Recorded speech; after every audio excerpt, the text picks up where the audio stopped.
Hello and welcome to Byju's Exam Prep IAS. A very warm good evening to everyone. I hope all of you are doing good. I welcome you back to the class of governance. Today is class number 7, and today we will be beginning and trying to cover module number 7. I hope all of you are doing good. We'll wait for a couple of minutes. Let everyone join in the class and then we will begin. Thank you so much. Good evening, good evening, good evening.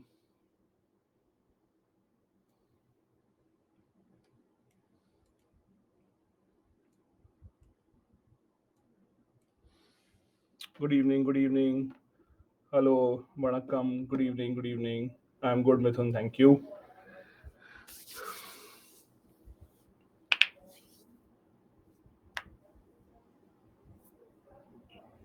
Femina, where I am, it's not raining right now.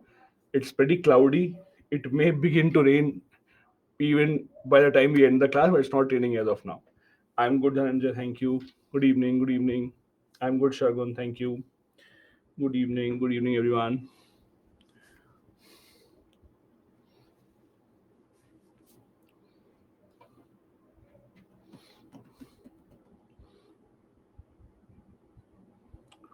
Hello and good evening. Good evening. Good evening. Athar, no, I'm not in Delhi. I'm in Bangalore. Good evening. Good evening.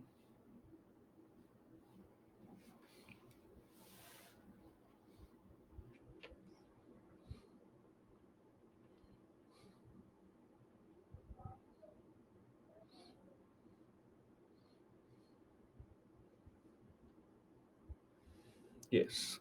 Getting a lot of weather updates from everyone here. So yes, Thursday is a holiday. You don't have a class on Thursday. It's Eid on Thursday.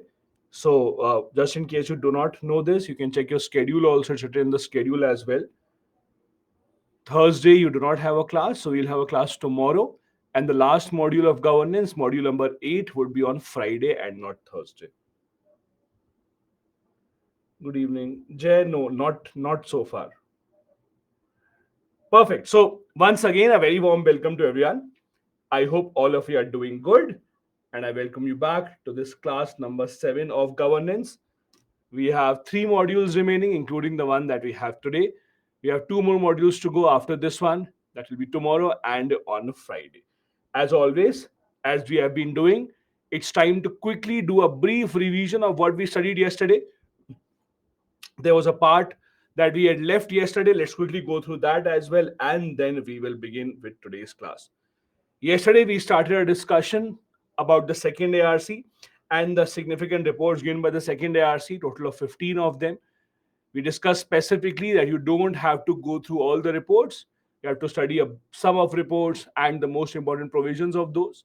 We discussed how the second ARC or the second Administrative Reforms Commission has given all of these reports one by one.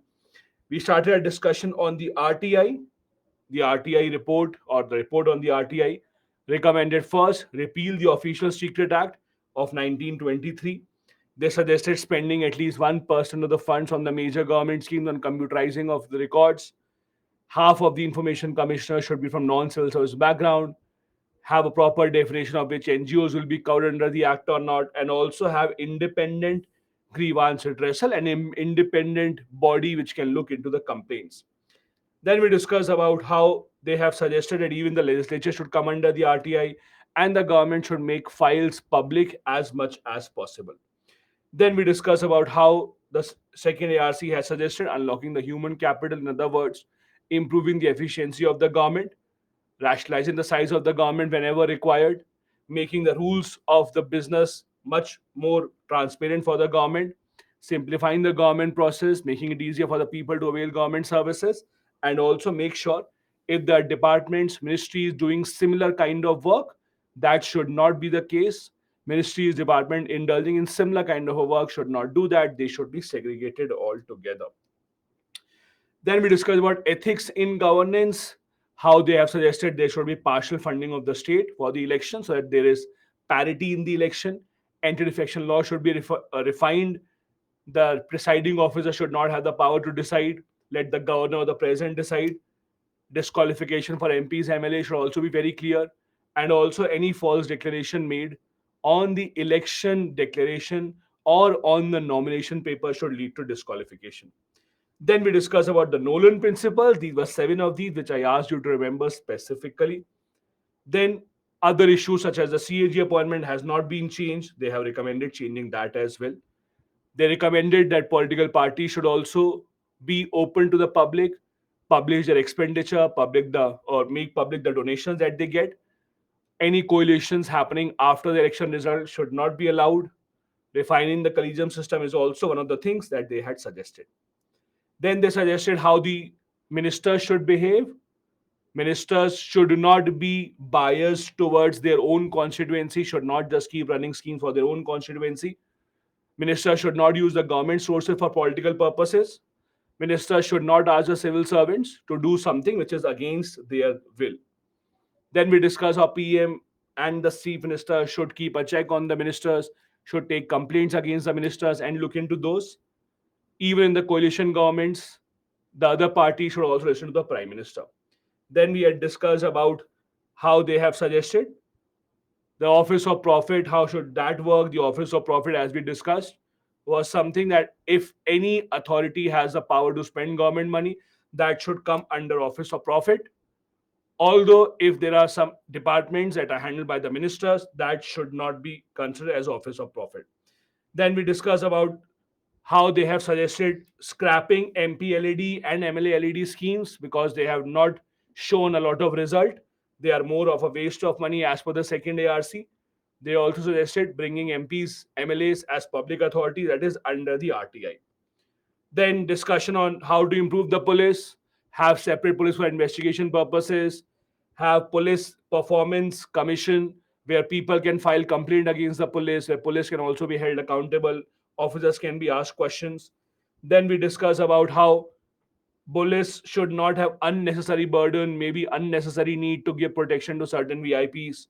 Police should have a better infrastructure for investigating crimes, forensic crimes mainly, cyber crimes, etc. Then discussion on community policing. That is, the police should be more friendly with the people. Police should have interactions with the people so that the people trust the police rather than having a negative point of view. We should increase the number of female officers in the police, reach at least one third level. Then we discuss about the local governance, problems in panchayats and municipalities, their suggestions. We should have a stronger state election commission. State finance commission should give better reports. State governments and central government should give more funds and responsibilities to panchayat and municipalities, allowing them to increase non-tax revenue such as fees, penalty, etc. Allow the municipalities to borrow money from the market as well. Then we discuss about how to handle conflicts, negotiate. Negotiation should be given the first priority, give more protection to senior functionaries, enhance the capability of the police, give them better weapons, make sure that an example of the Andhra Pradesh Greyhounds as a force is used in other states as well. All these are suggestions that they had given. Then we discuss about how the government should implement the laws in a better way so that the tribal population does not have this image in their mind that government is trying to take over their land. Illegal mining should be curbed. Government agencies such as the Border Road Organization should take up the infrastructure development. Then water related issues, interstate water tribunals, how they should be taken seriously, how there should not be any loopholes of people going to the court. Government of India should be proactive to make water laws beforehand rather than waiting for any problem to occur between different states.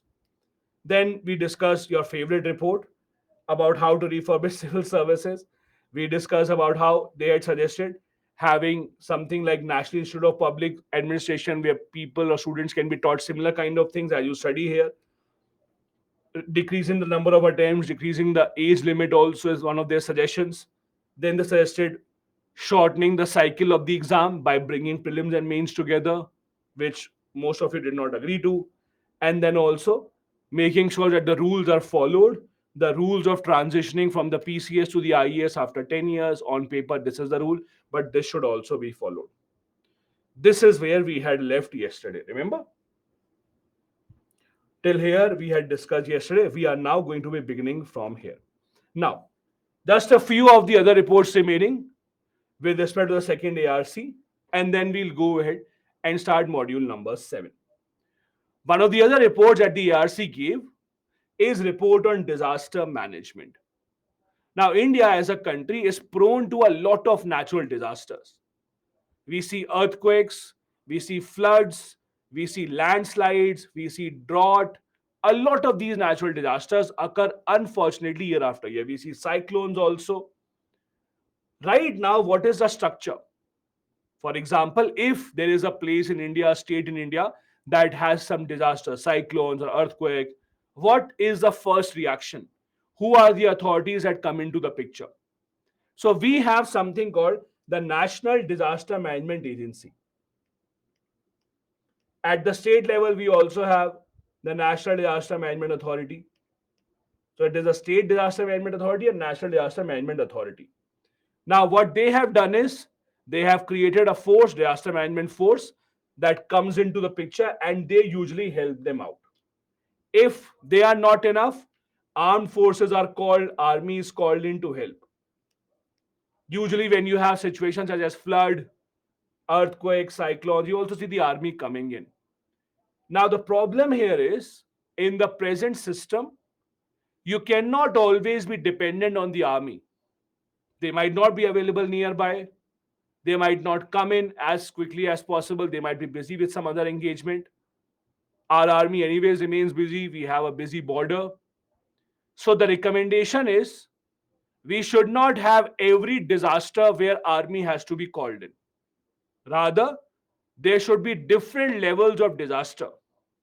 There should be a local disaster,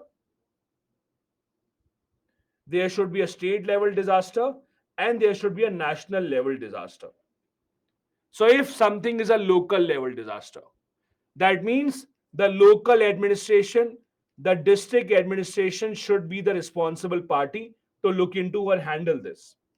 So, the DM should look into this, local police should help them, local firefighters should help them. If it's a state level disaster, then maybe the state disaster management force can come in. If it's a national level disaster, then maybe the army can come in, or the national disaster management force can also come in, so that we are not always dependent on our armed forces, although they do a brilliant job every single time they are called. But we should not always be dependent on them because their availability might not be always 100%. So that is one suggestion. Second big suggestion, at least 1% of our population should be in civil defense. Now, what is civil defense? Have you read of something called territorial army? Have you read of something called territorial army? What is territorial army exactly? What does it do?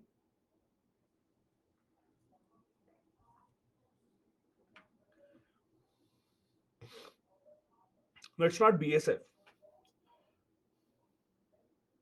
So basically, territorial army is kind of, let's say, a backup force.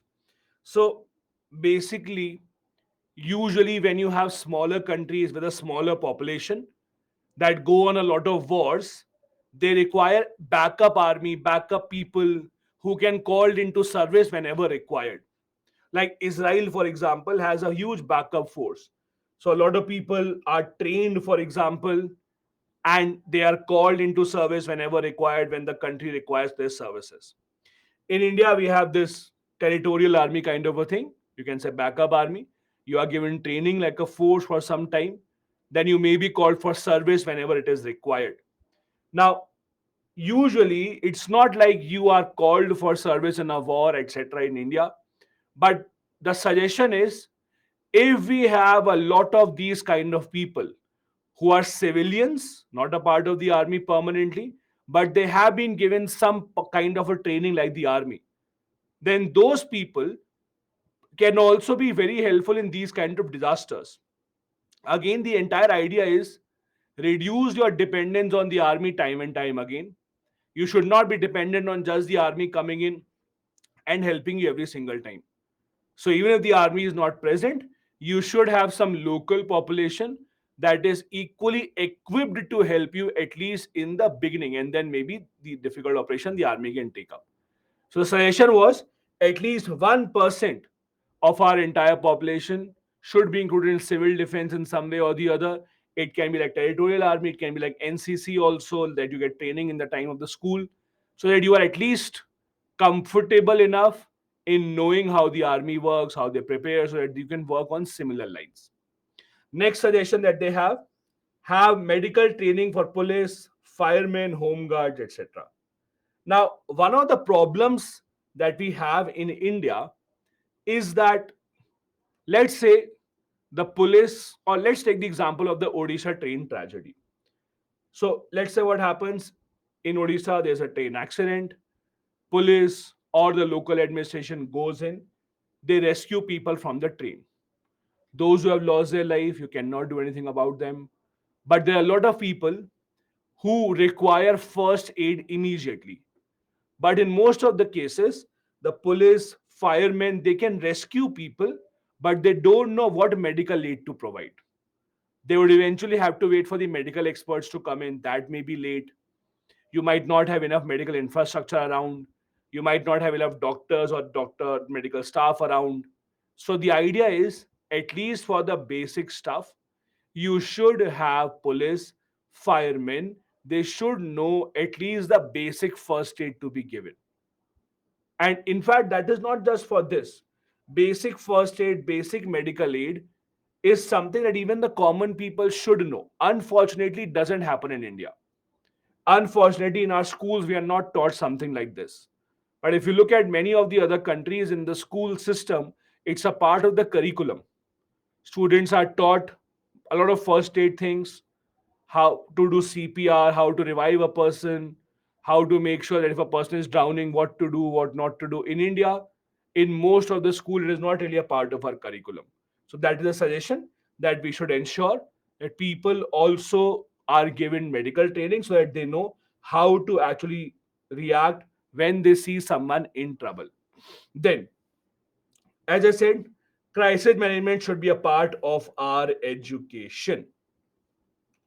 Now, I remember when we were in school, the only disaster management part of our education was we were told what to do when there's an earthquake. So you are told, for example, it's an earthquake, go and hide under the table. That is the only thing. We were never told anything else. Mostly it would have been a fire drill, but fire drill also is something that you just have to run out and gather in the ground, nothing more than that. So in usually in most of our schools, you do not see in our education system that children are taught how to behave in a disaster, how to handle a disaster, what to do when they're stuck somewhere, which is a very bad thing. Because again, if you would have been living in a country where you don't have these problems, then it's a different matter altogether. But we live in a country where we see earthquakes, where we see floods, where we see all these kind of issues, cyclones, etc. So when you see these kind of things, it is very obvious that you should tell the young people how to behave. But we have not done that so far. Why? Because the teacher said math syllabus is falling behind. I had to take the maths period first. Or the teacher said science syllabus is falling behind. Let me take the science syllabus first. So, anyways, we did that, and the medical education part or the mainstream education part did not really include all of that. Anyway, now one other part of how to handle disasters better is early warning system. Now you have to give credit where the credit is due to the government. If you actually see the number of people who would lose their life in India due to cyclones about, let's say, 20 years back, hundreds or even thousands of people lost their life when we had cyclones 20 years back or more than that. Now, a handful of people, in many cases, no one loses their life due to cyclones at least. Why? Because of the early warning system. Why? Because the technology has become better. With the help of ISRO, with the help of the technology, we can detect cyclones when they are building up. We can detect the exact path of the cyclones. The government can ask the people, can tell the people that you need to relocate. And in the end, you can have a situation where people would not really have to lose their life because of that. This system is increasing every single time and giving or getting much, much, much better. A prime example of that is Odisha. If you can just search, there are so many articles online. about how Odisha model has excelled in saving people's life. See, if you look at India's history, most of the cyclones have always been from the Bay of Bengal. Now Arabian Sea also is giving rise to cyclones, but if you actually see the frequency of cyclones has always been much higher in the Bay of Bengal. So Odisha is one of those states that gets impacted by cyclone very often, very frequent. It's a state where hundreds and thousands of people used to lose their life when the cyclone used to hit. But now it has been reduced to single figures, and not even single figures, in many cases even zero, because of again the early warning system. The government of India has started a lot of new systems. For example, whenever tsunami is expected, the government usually sends a warning signal to people's mobile phone living in the coastal areas. Government raises warning signs very soon so that the people can relocate. So again, the suggestion is to make it even stronger, to have these early warning systems in place so that the people can be told if they want to or they have to relocate as soon as possible. Now, one other report about which we have already studied mainly, the second ARC also suggested citizen centric administration. That is, they suggested to make citizen starters much better, to improve the content of citizen starters. They suggested having a suggestion box kind of a thing. If you have seen either Nayak, the Hindi movie, or it was also a remake of a South Indian movie, if you have seen the original movie, I don't remember the name, where you have that one day CM, remember? You become a CM for one single day. In that movie, there is a concept that Chief Minister says that we have to have a complaint box in every street of the state. People can go and they can then put their complaint in the box. Government will collect it and government will get to know. In reality, the moment you put that box, after 2 hours the box will be gone, because that's what India is, right? So you know that in reality the box will be gone very soon. So and I remember it used to happen in our college. So in our college our dean started this system, because our dean was a very good guy, god bless him. So he thought that I'll put a system in place that if students don't want to come to me with some complaints, he put up a box in the corridor, second year, that you can put that you can put the complaint over there and he will read it. After 2 hours the box was gone, no one knew where the box is, who has taken it. And again, obviously he did not really repeat that part. Now, something like this in real life is not done, but you can say it is done in the form of MyGov. So you can say government's MyGov version is a similar kind of a version here. So in the MyGov portal, you can go ahead and give some suggestions to the government. It's not like putting the letter there, but it's very similar to that. Then the government should also improve and enhance the participation of women and physically challenged in governance.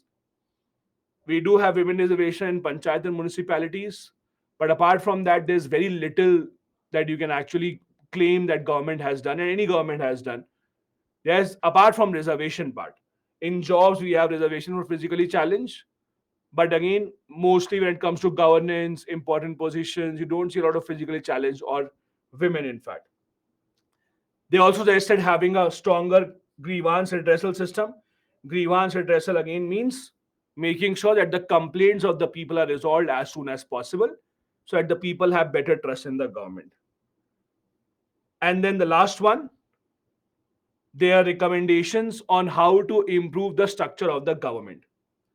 Their suggestion was government should only focus on the core functions, meaning that while running the country, government should allow the private sector, etc., to take the lead rather than government doing it. Government should just focus on core functions. Core function, for example, let's say building infrastructure, making or removing poverty, poverty elevation schemes, etc., focusing on very big ideas like space or nuclear, maybe. Apart from that, on most of the other areas, the government should basically come back and government should allow and encourage the private sector, encourage other people to take the lead. Government should focus on subsidiarity. Subsidiarity means again basically delegation of functions.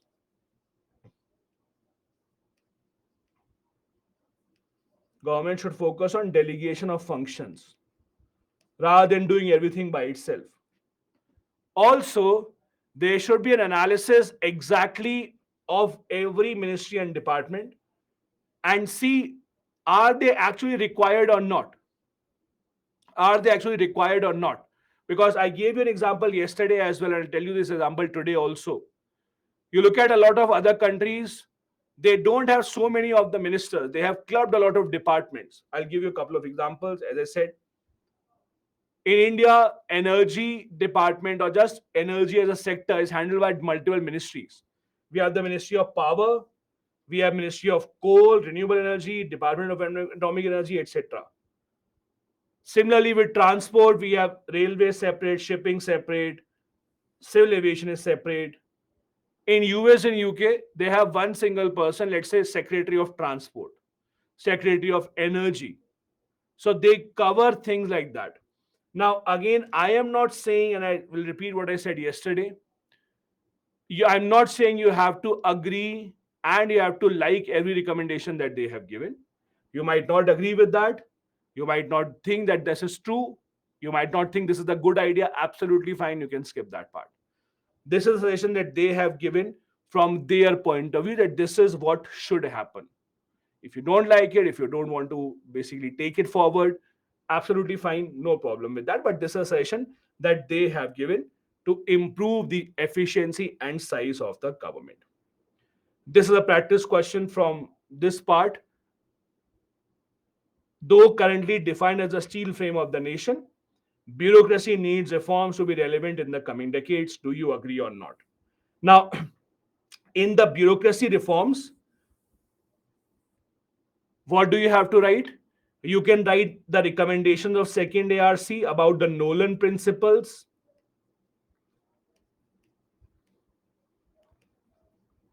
You can also write about how the government's business or government should become much more effective, much more efficient. So their recommendations on how they improve the ethics in governance, etc.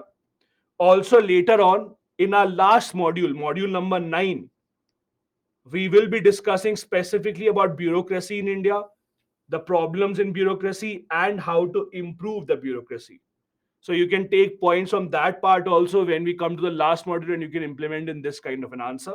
So this is a kind of question where you can actually go ahead and implement or write some of the suggestions as given by the second ARC. This was the end of module number 6. Now it's time to begin module 7. I'll quickly take up a couple of questions quickly and then we'll go ahead.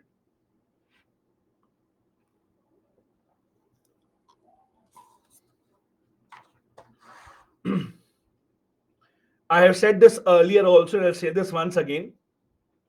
For any reason, if you have missed any class completely or a part of the class, please make sure you do see the recorded version. That is the only way you will be on track. If you miss one and you don't cover it up, it will later on cost you. Every class is important. Every topic covered is important. Every topic that we are covering have potential of being asked and have been asked in the past. So make sure you don't skip any and please go ahead and see the recorded version, because I can see from the chat, the questions that come in, that some of you might have skipped some parts. So please do that. That's just for your benefit.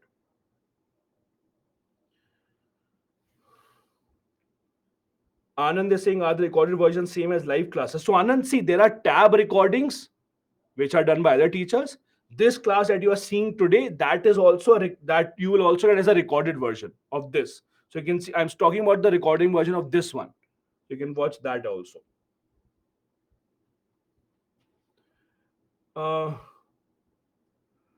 Shargun is saying difference between disaster management and crisis management. Shargun, crisis management is kind of man-made, human-made.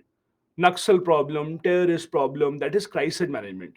Disaster, we are talking about natural disaster that you can't control.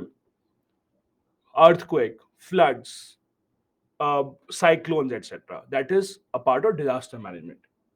Like when you have disaster management classes, you don't read about terrorism, etc. Right? You read that in internal security.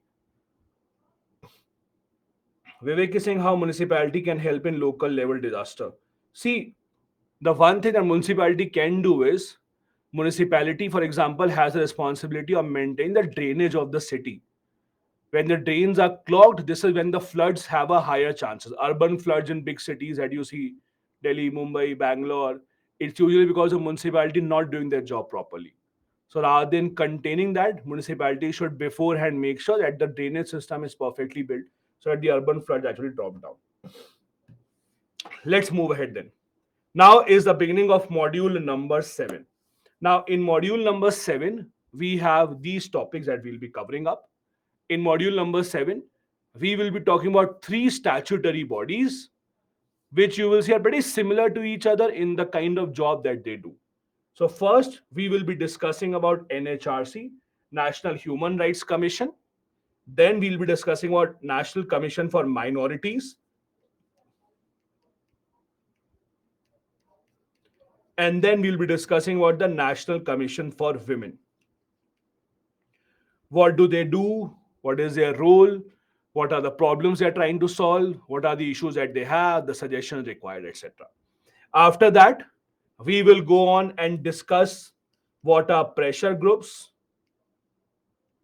the role of the pressure groups in India, how do they work. Pressure groups, again, one of those topics from where you do see a lot of questions. And then in the end, we will be discussing about the role of NGOs in India and the role of self-help groups in India. What do NGOs do? What do self-help groups do? What are the problems in them? How are they helping the government? How are they not helping the government or the people? These are the things that we will be discussing today. So let's start our discussion.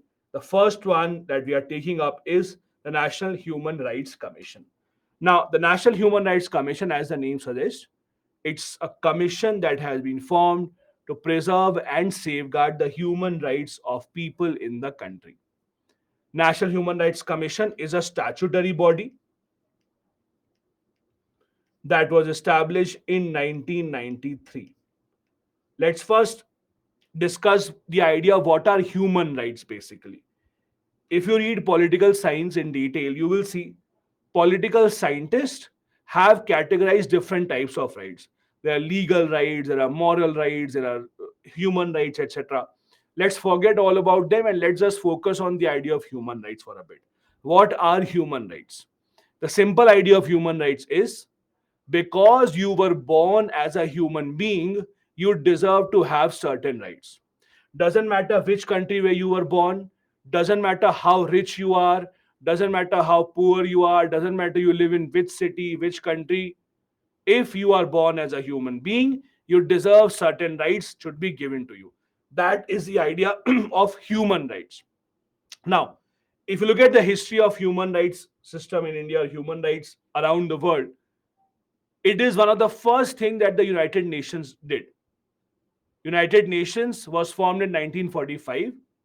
In 1948, the UN General Assembly, so UNGA is United Nations General Assembly. In 1948, they accepted a declaration which was called UDHR, Universal Declaration of Human Rights. This photo that you see on the screen is a very famous lady, or was a very famous lady, Eleanor Roosevelt. You might recognize her surname, if not the entire name. You might think the surname sounds familiar, right? Now, why the surname is famous? She is the wife of Franklin D. Roosevelt, who was the American president in the Second World War. So, when the Second World War was going on, Franklin D. Roosevelt was the American president. She was the wife of Franklin D. Roosevelt. Now, why? Did she do? What is her role here? So, in America, there is a tradition that the wife of the president, that is the first lady or the wife of the president, can take up any project that they want to support. It's a long-standing tradition. It's not a rule, but it's a tradition that wife of the president, the first lady of the US, takes up some project that they want. Like Barack Obama's wife, Michelle Obama, she took up the project of child rights. So she used to address a lot of conferences about child rights, how to protect children, etc. So it's a very common kind of a tradition. So Franklin D. Roosevelt's wife, Eleanor Roosevelt, she was very concerned about human rights. Imagine that era. Second World War going on. Most countries, including India, were not independent. In most of the countries that were not independent, that were under colonial powers, they did not have any rights given to their citizens. Countries such as the US, European countries had rights given to the citizens, but usually, if you look at countries which are today developing countries, or you call them the third world countries, they did not really have a lot of rights given to them. So, every country has a representative in the United Nations. India also has an officer as a representative in the United Nations. For India, it is an IFS officer. We usually send an Indian Foreign Services officer, usually. I am saying usually because the government can send anyone that they want, but usually they send an IFS officer who will represent the country. In America, it's a presidential form of government, so American president can send anyone. That's a different matter altogether. So in America, Eleanor Roosevelt, wife of the president, was sent in the UN as the American representative. So she started this idea that UN should have a declaration about human rights that every country around the world should follow. So she played a major role in drafting this resolution, which is called Universal Declaration of Human Rights. This document contains 30 articles, 30. These are just one liners, and I will just show you what these are. These are very, very similar to India's fundamental rights. You will see a lot of fundamental rights that are in our constitution, part 3 of the Indian constitution, are actually written here. It's very, very similar to that. Anyways, these are not legally binding on the government. So just because the UN has passed this Declaration of Human Rights, that does not mean that every country has to abide by it. Other countries, other countries can just forget about it. They can neglect that also, not a problem. But it's a suggestion to the countries around the world that you should also go ahead and have something like this. These are the 30 ones. If you are able to read it, fine. If you are not able to read it, text is too small.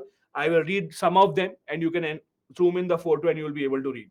For example, it talks about equality before law, which is again like what we have in Article 14. It talks about ban on torture. It talks about right to have a free and public trial, freedom of equality, right to have legal assistance, right to own a private property, right to work, right to health, right to have democratic participation, vote, etc. These are total 30, 30. Do you have to remember all of them? No, you don't have to remember all of them. Don't worry. But this is just to give you an idea what is it that the Universal Declaration of Human Rights contains. It contains usually these 30 things that was passed in the UN. That is how the idea of human rights came into picture internationally around the entire world. Now, coming to how India got NHRC, National Human Rights Commission. Now, understand first what the National Human Rights Commission does, and then I'll tell you the story of how it came into picture. So, in simple terms, although they have multiple jobs, and I'll discuss those functions as well, but in simple terms, the function of the National Human Rights Commission is if there is a government servant, again, only government servant. If there's a government servant, there's a public servant who is violating your human rights, then you have the right to go and file a complaint to NHRC. This is their primary responsibility. They have other responsibilities as well, and we'll come to that in just a bit. But the primary responsibility that they have is if a public servant is violating your human rights, you can go and file a complaint to them. Let's take a real example. Let's say the police arrested you without any proof. Even though, let's say, they have proof, they have arrested you, fine. But then police does not have the right to beat you in the prison. Why? Because you have the right against torture. So police is beating you up in the lockup, which is not allowed. So in that case, a complaint can be filed against a police officer that they are violating my human rights. That's a primary example of what NHRC does mainly. We'll come to why they are not that successful, but in simple short term, this is what they do. Now just imagine, would the government really be interested in making a body that is looking into the complaints against public servants only. The governments will never want to make such a body, right? At the end of the day, why would the government create this body that will look into complaints, find faults in the government only, find faults in the government servants only? So government will never want to make that body. So now the question comes, why did the government create this kind of a body? Why did we have National Human Rights Commission? Answer to that is our global image. The answer to that is our global image. Why? In 1991, the UN organized a workshop in Paris on the topic of human rights, where the UN nations were invited in Paris to discuss the progress of human rights in their countries, what should the individual governments do, what have they done so far in order to give human rights to their people. At the end of this conference, some rules called Paris Principles were adopted. A part of the Paris Principles was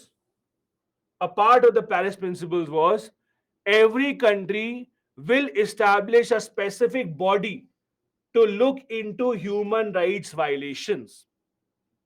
So a part of Paris Principle was all the countries that participated, they said, okay, we will try to make this kind of a commission to look into human rights violations.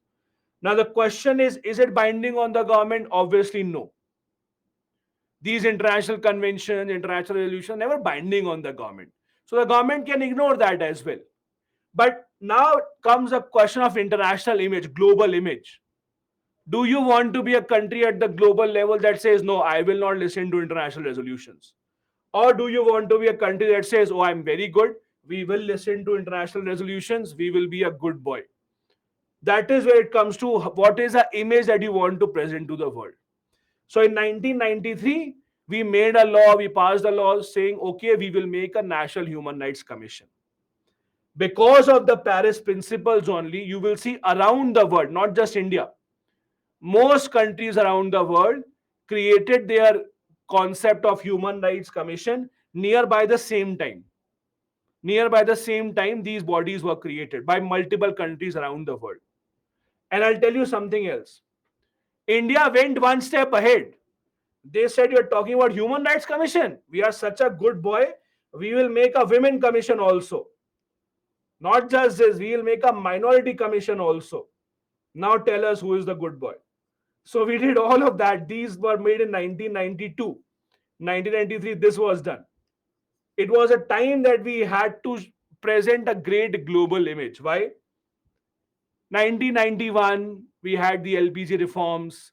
We were opening up to the world.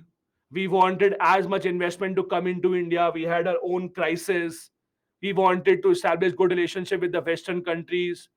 We wanted to present an image of India being liberal, being global. It was a part of all that image that, see, we are such a good country. Teacher doesn't even tell us and we do the homework beforehand. Teacher doesn't even has to tell us and we will be the first one to come in the class, clear the blackboard, sit in the first row, we'll do everything. That was a part of our global image basically going up. So now you will see a lot of these commissions being formed around the same time. Human Rights Commission, Women Commission, Minority Commission. Although all of these were established by the government as a part of our image makeover, none of these are given a lot of powers. We'll discuss how and why, but none of these are given a lot of powers as such. Let's come to starting of our National Human Rights Commission. So as I said, it's a statutory body created by the Parliament of India in 1993. There was a law passed on it. The law is Protection of Human Rights Act of 1993. Under this law, we created a body called the National Human Rights Commission. Now, who are the members who work here? Let's start with that. In case you read about this, by the way, all the statutory bodies, at least this body, NHRC, you will find a chapter on NHRC in Indian polity book also. You can read it from there. It's perfectly fine. One more thing, the law of NHRC was amended in 2019. It was amended in 2019. So, what I'm trying to say is, if you are reading from any source or any book that does not have this composition, the one that you see right here on the screen, that means it is an old book or an old article that you are reading, because changes were made in 2019. So I would suggest, if you are reading from any book anywhere which does not have this same kind of a thing that is written here, please don't read that, because it would not be the one that is most updated, because in 2019 there was a change in the law. Let's see what is the composition at present. At present, NHRC has a chairman. Chairman has to be either retired Chief Justice of India or a retired Supreme Court judge. Earlier, it was only a retired Chief Justice of India. This was added in 2019. Earlier, it was only retired Chief Justice of India. This Supreme Court judge was added in 2019 only. Then there have to be two judicial members. One judicial member, former or a sitting Supreme Court judge. Other judicial member, former or a sitting Chief Justice of a High Court. So, two judicial members. Apart from that, three other members who are experts or have experience in the field of human rights. So, three other members. This was also changed in 2019. Before 2019, it used to be two members. Before 2019, it used to be two members. In 2019, it was changed to three members here. And these three members, you should be those people who are experts in the field of human rights, etc. Out of these, one has to be a woman compulsorily. Yes, Kiran. Out of these, one has to be a woman compulsorily. Now, just understand this point very carefully and think of it from the government's point of view. Think of it from the government's point of view. Why would the government do this? From two, you have made it three, first of all. And who are these people? Look at the qualification criteria. Who will these be? These people would usually be civil servants, right? If you look at their qualification criteria, they would usually be civil servants. So, what is the government doing now? Earlier, out of the total of five people in the NHRC, three were from the judiciary, two were from the civil services. Understand this. Before 2019, out of the five members, three from the judiciary, two from the non-judiciary. Now, what the government has done, they have made it a six-member body. Out of the six members, three from judiciary, three from civil services. So they have increased the representation of civil services here. This is why they have actually made a change. Now, apart from that, we also have seven ex officio members. We also have seven ex officio members. Who are ex officio? What is ex officio? Ex officio means they are not full-time permanent members here. They hold some other post. Because of that virtue, they become a representative here also. So they hold another post. Because of that, they are considered as representatives here as well. Like vice president is the ex officio chairman of the Rajya Sabha. Similarly, here also, seven ex officio members. Who are these ex officio members? Seven heads of commissions. Which commissions? National Commission for Scheduled Caste, National Commission for Scheduled Tribe, National Commission for Women, National Commission for Minority, National Commission for Backward Classes. What is this? NCPCR. What is this? Which commission is this, by the way?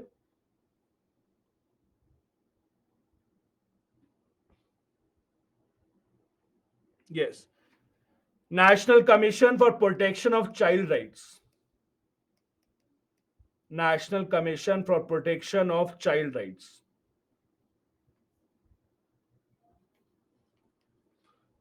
So if you see these seven, the seventh is Chief Commissioner for Persons with Disability.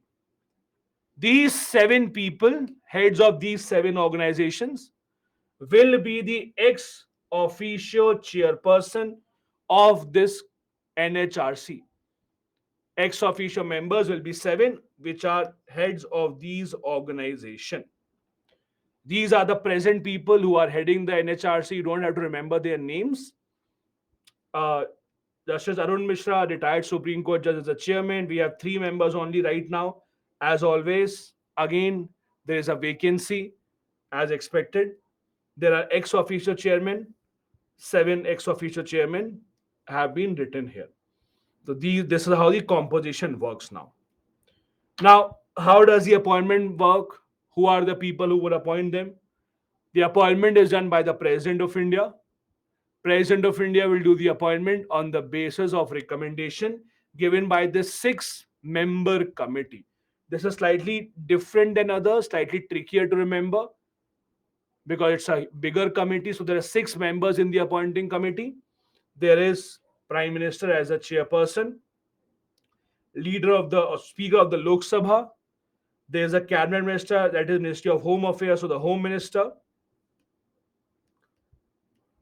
Then it has leader of opposition of the Lok Sabha and leader of opposition of the Rajya Sabha as well.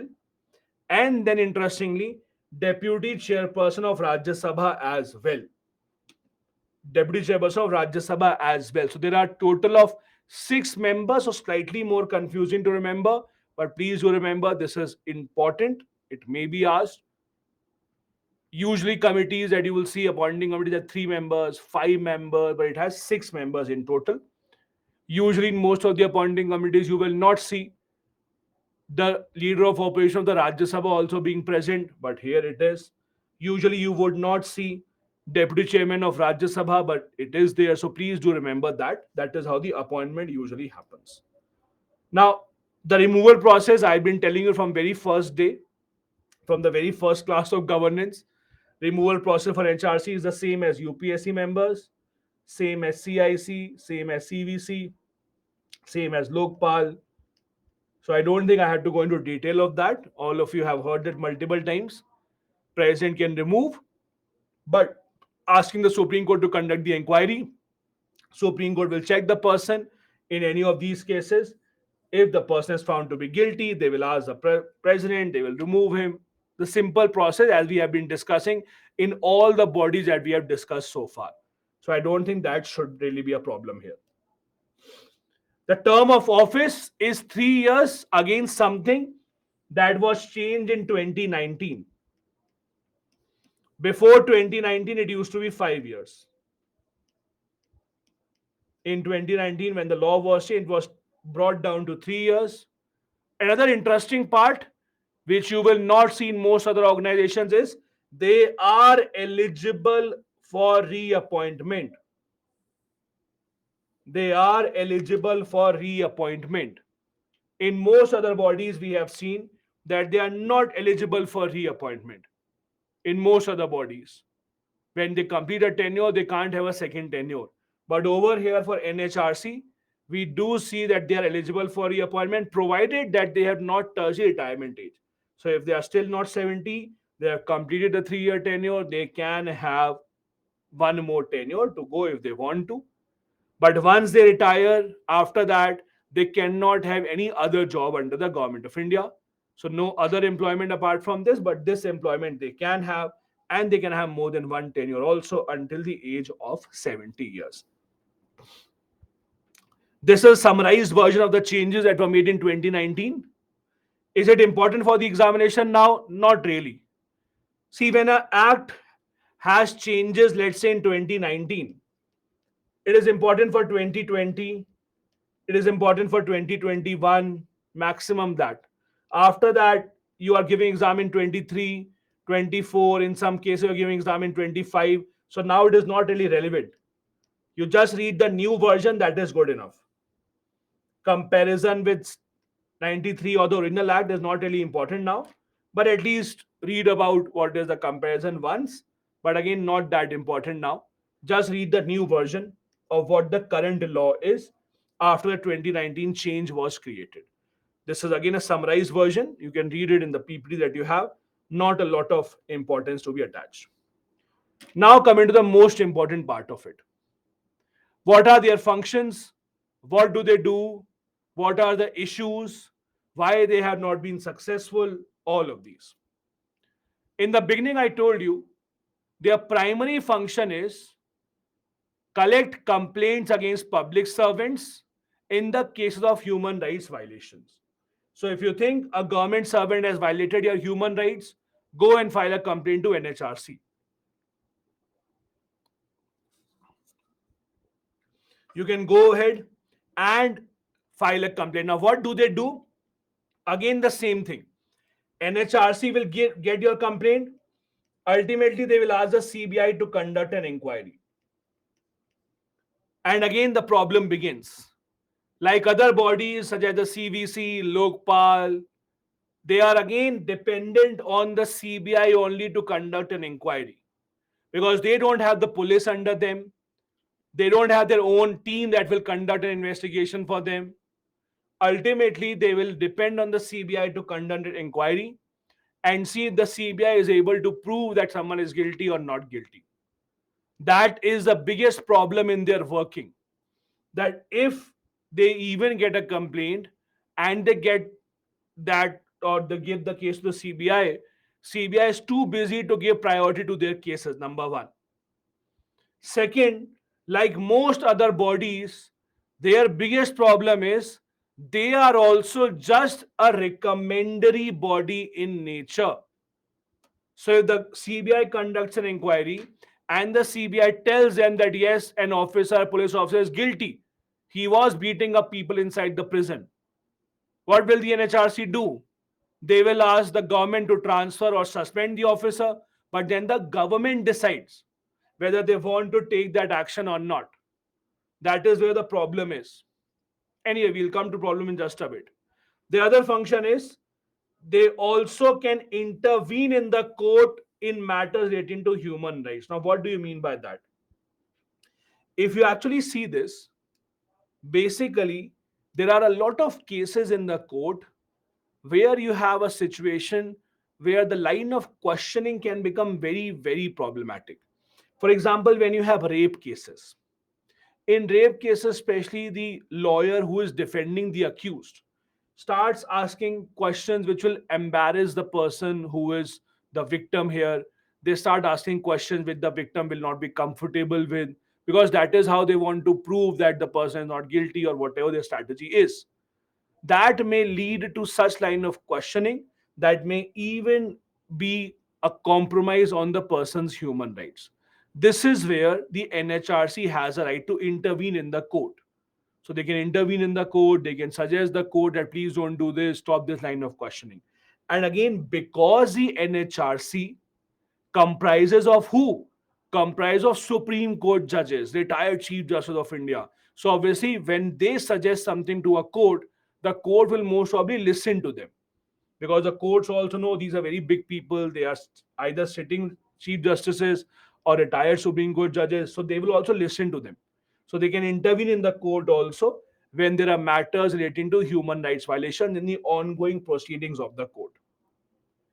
Another interesting job that they have is they make visits and inspections to jail and other places where the people are kept by the government, by the police.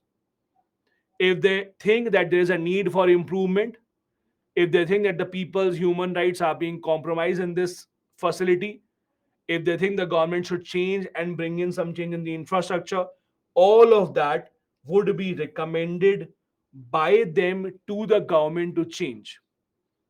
Again, the government will decide finally when if they want to change something, if they do not want to change something. But the NHRC can look into all these things. They can look into whether the prisons, for example, are working properly or not. Are the rights of the people in the prisons being given to them or not? If they think that something is going wrong, people are not getting the rights that they deserve, because even when you're in the prison, you have certain basic minimum human rights. If they're not given to you, then they can suggest action to the government. Then, apart from that, what do? They review the laws in India, they review the constitutional provisions about human rights, and they see whether the laws are being implemented well or not. If they think that a law is not being implemented well about human rights, if there's a need to change the law, then again they will recommend to the government to make changes. In all of these functions that we are talking about, there is one word in common every single time. That one word is in common is recommend. They will make recommendations. So in every single time, they can just make recommendations. Please remember this. That is what makes them a pretty toothless body if you think of it. They can just make recommendations rather than actually saying that, see, we can do this, we can suspend the officer. They can just suggest to the government, and as we have discussed earlier, if the cases are against those government servants which the government really likes, government will not take any action. Otherwise, the government may decide to take certain action.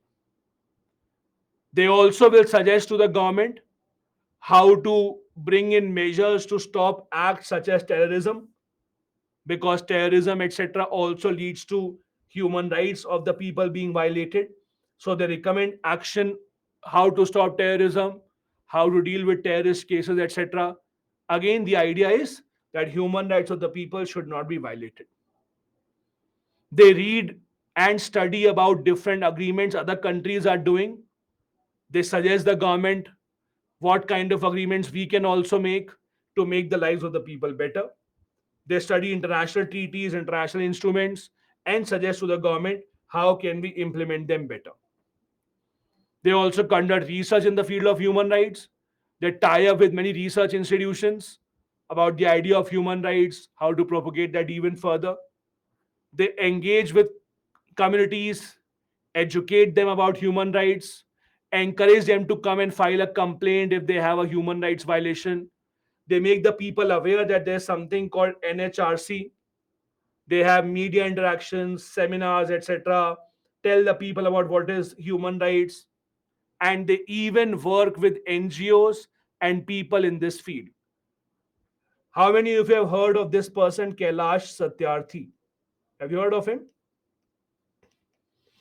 Kailash Satyarthi. Have you heard of him? Why is he famous? No. Very surprised. No. Okay.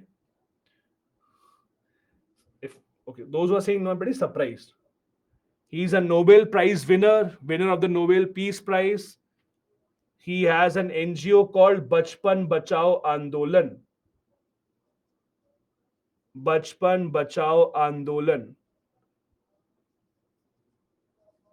Nobel Peace Prize winner from India. Why is he famous?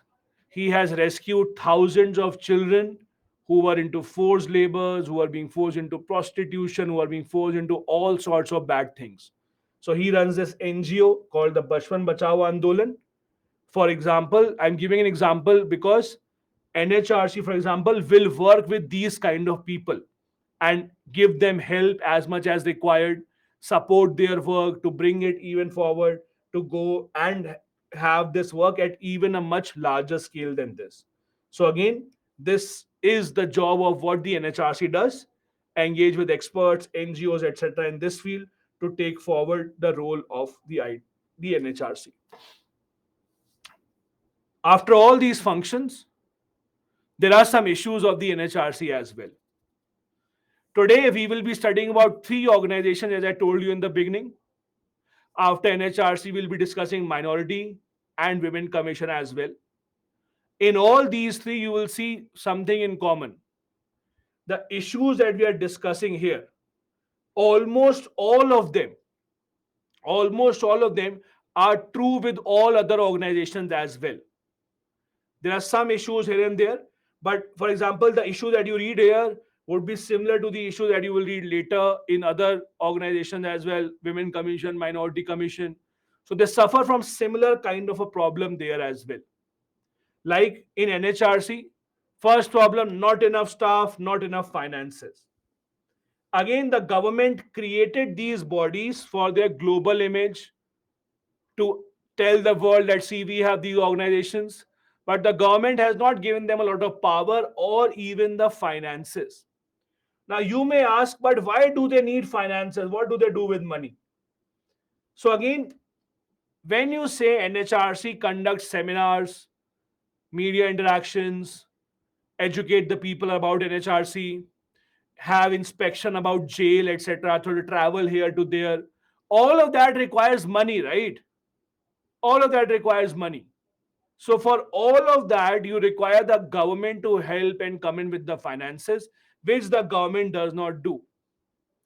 NHRC does not have a very big staff to work for them. That also remains a big problem. Ultimately, they are dependent on the CBI only to conduct the investigation. They don't have their own police. It's not like they have been given 100 policemen that they are yours, they will work for your cases. No. For every single case, every single time, they will have to request the CBI, can you please do this? Please do this as a favor. So that again creates a bit of an issue, that whether the CBI has the bandwidth to handle their cases or not, whether the CBI can take up these issues or not. Delay in the implementation of recommendation. As we discussed, they don't have the power to take any concrete action. Rather, they can only recommend. That recommendation, whether it would be accepted by the government or not, depends on the government entirely. Even when the government accepts the recommendation, let's assume, even in that case, the implementation part is usually delayed considerably. The government usually will only recommend those recommendations, will only accept those recommendations which they think is in their interest, or which at least does not harm their interest. So the implementations usually get delayed. And then a very unique problem. If you want to file a complaint to the NHRC, you can only file a complaint about what happened in the last 1 year. Like today is 27th of June 2023. You can only file a complaint between what happened 27 June 2022 till today. Something that took place before that cannot be complained to NHRC. So they will look into complaint of up to 1 year only. That also is a big issue. Now, before you ask, sir, but if something happened before that, then go to the police. As simple as that. So NHRC here will only have 1 year of this time period. Within 1 year, whatever happened, you can get complaints to them. But if something happened before 1 year, no, they don't cover this up. Before you ask me why, I don't know. Maybe file an RTI, government will be able to tell you. But this is what the government has made as a law to keep their powers limited. 1 year is what they get. Something happened before 1 year, it does not come into them. Then NHRC does not engage with a lot of outsiders. I gave you an example of Kailash Satyarthi, Bachchan Bachao Andolan. Ideally, the NHRC should collaborate with these kind of people. They have been working in the field of human rights for many decades now, around world over, doing a great job. But the problem is, engaging with them also requires money, and they don't have enough money when you talk about it. So they don't have enough money when it actually comes to engaging with them. They don't have enough money to help these organizations. Because ideally, what do you mean by engagement? Ideally, engagement should be that NHRC should tell Mr. Satyarthi that you are doing a good job. You go ahead, rescue children, we will give you support. If you want more money, we'll give it to you. You go and rescue children, right? Ideally, that should be engagement. But when they themselves don't have money, what will they promise? So the engagement remains poor mainly because of lack of finances, lack of funding, lack of personnel, anyways. That is why the impact may not be that big. Apart from that, annual reports are held up by the government due to the laxity. Laxity basically means carelessness or basically non serious attitude. All these bodies that we are discussing today, apart from that, all the constitutional bodies, all the statutory bodies in India, be it the CVC, CIC, Lokpal, CAG, Election Commission, Finance Commission, this NHRC, all these bodies have one thing in common, that is, each and every one of them has to prepare an annual report about what they did throughout the year. and then that annual report is submitted to the President of India. As always, the President will present that report in the Parliament. Parliament may discuss, may not discuss, or whatever. But each of these organizations has been mandated that you have to prepare an annual report of your work. When this report goes to the Parliament, it should become public. It should become public means you, me, common people, we should be able to access the report and see. But with NHRC, over the past many years, such reports have not been made public. Many of these reports are still not available online, which begs the question, does the government not want the people to know about what this agency is doing? Does the government not want us to know that they are taking up cases or not taking up cases or whatever? Something basically is hidden here.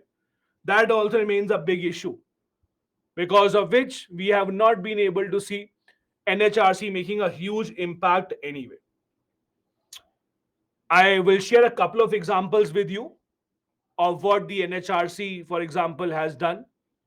They, and this is almost exactly 1 year ago, this is just a general thing that they keep on doing. Like in June 28, 2022, they made a recommendation. They issue advisory to center state government on the rights of the truck drivers. For example, truck drivers unfortunately are harassed and exploited considerably by the government, by the police. Police thinks of them as cash machines, stop them and then ask them for paperwork, ask them for a bribe, etc. So NHRC, for example, has suggested that you should not harass them. And you would have seen that news also. Government has said that after 2025 now, all the truck cabins have to be air conditioned. So again, this is what NHRC does, giving advisory to the government, suggesting to the government. Whether the government accepts it or not depends entirely upon them. This is just a example of what NHRC does. One more thing, again 1 year ago, they issued notice to Center on Air Pollution cutting life expectancy, as if it's such a secret that no one knows. So they just issued an advisory that see this is happening and you should do something about it. But again, why do they do that? See, the people who are the head of NHRC, who are members of NHRC, they get paid a lot of money. So at the end of the year, they have to justify, right, what they did. They can't say, I don't know, just solve some Sudoku, watch Netflix and chill. No, they have to show what this is what we did, right? We issued this notice to the government, we issued that notice to the government, we had this, we had that, etc. So again, you have to show some work. And this is the work basically what they did. So they issue these kind of notices and they see what exactly can the government do about it. So government may or may not take certain action. This was our first statutory body for the day, National Human Rights Commission. I have a couple of questions. I'll first quickly go into them and then we'll go into the second body. I have a question from Vishal. Any significance or purpose of including leader of opposition of the Rajya Sabha and other new members, which is not common? Vishal, not really a great significance. Usually these are done as political tools many times. So let's say at that point of time, it may have been that one of the coalition partners of the government, that party had that position, deputy chairperson of Rajya Sabha. So to make them happy, these kind of concessions are given, but not a great significance as such. Then Rahul is saying why we do not have National Commission for Men. You can make a National Commission for Men. Who's stopping you? Go ahead and start and protest against the government. I want National Men Commission, otherwise I will not vote for you. Maybe they'll have it. No? Then I have a question. Anushka is saying fundamental rights are similar to human rights. Similar, the concept of human rights is broader. It has more things as compared to fundamental rights. Yes, there's an online portal for NHRC. You can search for this. You can get the online portal. Ambish is saying, what was the sentence related to ordinance in previous slide? Ambish, I'm not sure which slide you are talking about, which ordinance statement. You have the PPT. I don't think there's any statement that you could not be able to understand. Anu is saying, why these commission are only for namesake? See, understand something. These commissions are not for namesake purposes. But think of it from the point of view of the government, any government. Why would a government make any commission where the recommendations are binding? Because when you make recommendations binding, you are giving too much power away. So no government would ever make recommendation binding on it or for any commission because they don't want to give away the power, as simple as that. Also, for example, in India, if you look at, there is one commission only whose recommendations are binding on the government, that is the Delimitation Commission. That also has its own loopholes. The government can delay the implementation, etc. So basically, if you see, I won't say that these are ideal organizations because they don't have a lot of powers, true. But on the other hand, you should not expect any government to actually make laws or make bodies and give them so much power that whatever you say will be binding on us. No government will do that. Never. No one comes to power to give away power. Everyone wants to power or wants to come to power to consolidate more power. As simple as that. If you are a younger child in your house, would your elder son or elder daughter, sorry, elder brother, elder sister, would they give you the TV remote? No, they will not. Elder sister, elder daughter, or elder brother, sister, they keep the TV remote with themselves, right? They don't become elder people just to give you the power. So, similarly, no government would want to give away the power. It's the nature of every government. So, you should not be surprised by that anyway. I'll take one last question, then we'll move on. It's an interesting question. I think I mentioned this again as well. Ravinder is saying why mostly judges are appointed in the higher post. See, it's a kind of an unsaid arrangement between government and the judges. It's kind of a loophole in the law. After Supreme Court judges retire, they cannot have any other job under the government of India. So government tells them indirectly that you want to earn after this, right? How will you earn? We will make a committee. We'll make you the head of the committee. You earn money. Don't give any report that harms us. Work in our favor. Win-win. You win. We win. Full stop. That is how it works. Okay, one last question. So Deepto is saying, should there be a mechanism whereby governments, politician parties, statutory bodies such as NHRC are mandated to donate some part of their salary to relief funds and government schemes? What do you want me to say? Just me saying something will not really change anything. See, just because someone is working for the government, you cannot force them to give a part of their salary to some person. As simple as that. We have a habit of making villains out of those people who are working for the government.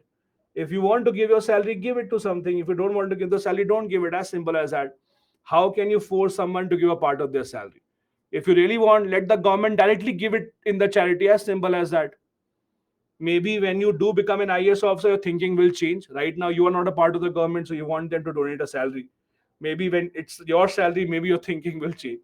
But again, these things already exist. There is a name for that. You call it the tax. So these things already exist. A part of a salary coming out, going to charitable organization. This is not a groundbreaking idea. It already exists for thousands of years. You call it the tax. So it's a part of tax only. I'm not sure how you can justify that they are the ones who should be forced. Because if your suggestion is that charity should be done, why not everyone? Why do you want the government servants only to give to charity? Are they the devils? No. You give the salary. Who is stopping you? Let's go ahead then. Before we, okay, I think we should go ahead. The next one that we have here is a statutory body called the National Commission for Minorities. As the name suggests, National Commission for Minority would be doing somewhat similar kind of a job as the NHRC with a primary focus on the minorities. So if you are from the minority committee, you have a complaint, let's say you are being discriminated against on the basis of your identity minority, you are being removed from the job because of your minority, you are being discriminated against, not allowed to go in a certain area because of being a minority, then these minority commissions, etc., come into the picture. Now let's start with this.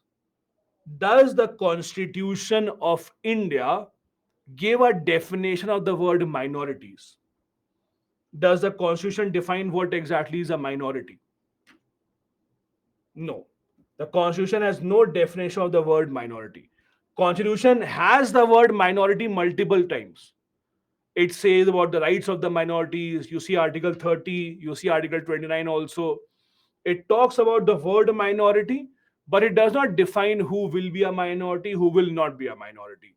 So, how do we define minorities in India? In India, in simple terms, as per the Minority Act of 1992, a minority community is a community that is notified as minority by the central government. So, for any minority to be called, or for any community to be called a minority, the central government must notify that this is a minority community. So far, we have six religious communities in India which are regarded as minorities.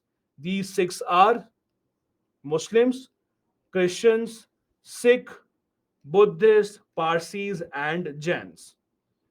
These are the religious minorities in India as notified by the government of India. Now, there are a couple of things that you have to understand here. As I said first, there is no definition of the word minority in the Constitution of India, number one. Second thing that you have to understand, although the Constitution talks about two types of minorities, if you say the Constitution of India talks about two types of minorities. The Constitution talks about religious minorities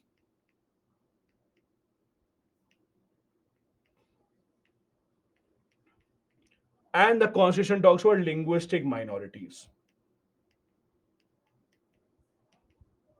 The Constitution talks about the rights given to these. However, as per the government of India, so far, government has not recognized any linguistic minority so far. The government of India has only recognized minorities on the basis of religion so far. Usually, the general idea from the side of the government is that if there is a community with less than 20% population, that is a general idea from the side of the government. Any community having less than 20% population in the country would come under the definition of the word minority. Again, the central government has identified these as minorities. There may be some other religions that are not here, like the Jews are not here, but that is what the government has done so far. Government has only notified these six as minorities. Now, the question that I have is, I see whenever we teach, whenever we discuss this topic, we are living in a time, it's a very polarizing topic for whatever reasons. But the only thing I expect out of you, I only expect one thing out of all of you. The only expectation I have is you are preparing for the UPSC exam and understand the importance, because a lot of times I feel that you are not able to understand the exam that you are preparing for. You take it too lightly. And when I say too lightly, what I mean to say is you trust anything that you read anywhere. Someone would have told you, oh, they have this much population, and you're like, very high population, very high population. Someone would have told you this has very low population, you believe, very low population, without even reading exact facts.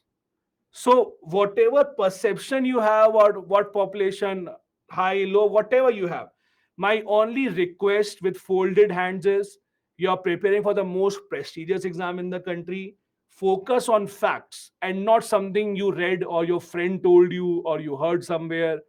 Focus on facts. Do as little as a Google search of census, the most authentic government data. So if you really want, you don't trust anyone, don't trust anyone, fine. Just you do Google search every single day for millions of things. Maybe do a Google search of census 2011, see what is the population where, so you can at least get an idea rather than throwing numbers anywhere, because this will really cost you in the exam. I'm telling you very honestly, I feel bad for you because I know how dangerous it can be for the examination point of view when you trust anything that you want. So again, wherever you talk about number, oh, this is that, please see the sources and then talk. Because again, you are not preparing for those exams where it doesn't matter. In this exam, numbers matter. Whatever you say tomorrow will be the voice of the government of India. Just imagine the gravity of that situation. So if you are planning to become the representative of India, you can't randomly throw around numbers. Do you know sun rises in the north? I was told by my WhatsApp, right in the north, not in the east. Such a lie. No, you can't. There are facts. So check facts and then it's for your own good. Trust me. I don't have anything to gain out of it. But trust me. Okay? Let's go ahead then. So basically, the idea is six communities have been regarded as minorities by the government of India.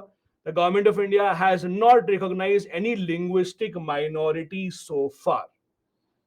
Maybe they will do it in the future, but at least right now, 27th of June 2023, till today, we have no officially recognized linguistic minorities in India. Now, the question that I have is, let's say there is a community that is given the status of a minority in India. The question I have is, what do they gain from it? Let's say you become a minority, what will change? What will you gain out of it? What do you think? What do you think? Okay. Please stop, stop, stop, stop, stop, stop, stop, stop, stop, stop. Statue. Stop, statue, whatever you play. Stop. Arey, stop, Baba, stop. Okay. One of the biggest misconceptions people have, one of the biggest misconceptions people have for some reason is that in government job you have minority reservation. Please tell me in which government job we have minority reservation. If you really know that, please tell me in which government job you have minority reservation. OBC are not minority. OBC are not minority, man. OBC are not minority. Do you have in UPS reservation for any of these? If yes, maybe you should read the UPSC notification once again. Do you think they have reservation in the bank jobs? Not really. In the central government jobs, you do not have reservation. So please don't think it's a reservation thing. So let's have that. As I was saying, read more and then form an opinion. So as I said, they do not have reservation for these in central government jobs. You don't have UPSC saying that these seats are for them, these seats are for them. No, they are not for them. As simple as that. Okay, let's go ahead then. What is the what is the gain that they get out of it? Basically, let me write it in capital letters because people are not able to understand here. For some reason, I think people are not able to understand here. So let me write it in capital letters. Central government jobs, they do not have reservation. Okay. Let me tell you what they have. Let me tell you what they have. Basically, what they have is mainly Article 30. So what they have is mainly Article 30. What exactly is Article 30? So basically, the idea is if you are considered as a minority by the government of India, then you have the right to set up your education institutions and then run and administer those institutions without interference from the government. I'll give you an idea. Uh, you all would have heard of St. Stephen's College, Delhi University, very famous college, one of the most well-known colleges of India.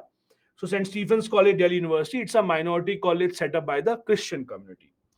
So they have freedom in the sense that they don't have to abide by the government's rules of SC, ST, OBC reservation because they have set up their college.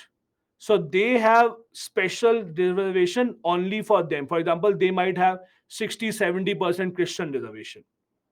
Their method of appointing teachers can be different. Their syllabus can be different as compared to other colleges of the Delhi University. Their working method may be different. They may have different types of prayers, etc. That is usually the exclusive right of minorities that the constitution gives. Let's first talk about the constitutional right. So constitution exclusively gives this right to the minority community. So the non-minority community, that is a Hindu religious community, Hindu religious community do not have this right of setting up these education institutions where you can have your own sort of administration. Number one. The second idea is, even though you have the right to set up these education institutions, even then it does not allow you to administer it completely free of the government control. If the government thinks that the administration is not going well, if the government thinks that the institute is not working in the interest of the students, if the interest of the student is being compromised, then the government has a right to interfere. Because as you know, fundamental rights in India are not absolute. There may be one or two: right against exploitation absolute, right against untouchability absolute, but again, most fundamental rights are not absolute in nature. So even Article 30 is not absolute. In Article 30 also, the government can interfere. For example, in St. Stephen's College, we did have a controversy a few years back because they changed the method of appointing teachers. Then the government interfered that no, this will reduce the quality of teachers, so we'll come into picture. So they came into picture, they had certain talk. So it's not that they will have complete immunity, but they do have fair bit of freedom in how will they have their own education institutions. Now, these two commissions that we are talking about, National Commission for Minority and National Commission for Women, for both of these, they are slightly different bodies. Why? They are mostly political in nature. They are mostly political in nature. Even the National Commission for Scheduled Caste, Scheduled Tribe, Backward Classes, they are political in nature. When I say political in nature, what I mean to say is their members are usually politicians. Their members or chairperson are usually actually politicians from the ruling party, not civil servants, not expert judges, etc. No, they're usually politicians. There is no rule about that. There is no eligibility criteria regarding that, but they're usually politicians only. So, for example, at present, you go and see who is the chairman of these commissions. You will see they are either ex MPs or MLAs of the BJP, ex ministers of the BJP. At the time of the Congress, it was a Congress members, ex-Congress members who are the leaders here. So it's a very political kind of an organization where you don't see representation from civil servants. You usually see representation from the people who are in the politics as such. So there's no eligibility criteria. It just says chairman, vice chairman, and 5 members nominated by the central government from people having eminence, ability, and integrity, which is found in all the politicians as we know right now. And the tenure is 3 years. So they serve a tenure of 3 years. At least five of these seven should be from the minority community. So at least five have to be from the minority community. Their functions are pretty similar to the National Human Rights Commission, except the jail part. That they go to jail also to conduct inspection. If you remove the jail going part and conducting inspection, the jail part, you will see a lot of functions are kind of very similar. Like they evaluate the progress of laws for the protection of the minorities. They also have safeguards or look into safeguards of the Constitution of India. They make recommendations to the government how to implement better laws for the interest of the minorities. They can also take up complaints, just like the NHRC can take up complaints. They can also take up complaints and recommend action to the government. They can also look into problems of discrimination against the minorities. They can undertake research, analyze the issue, whether the minorities are being discriminated against or not. If they think that is the case, they can recommend some action to the center government. They can suggest to the government that if there is any specific minority that requires the help of the government. For example, if they think that Parsis require help of the government, so they may suggest that in the Parsi community, this is the problem. Uh, for example, in the Parsi community, there's a real problem of declining population. So Parsi community has a huge declining population. I don't know. Uh, have you heard of this? There's a scheme called Geo Parsi. It's an old scheme. Have you heard of this Geo Parsi?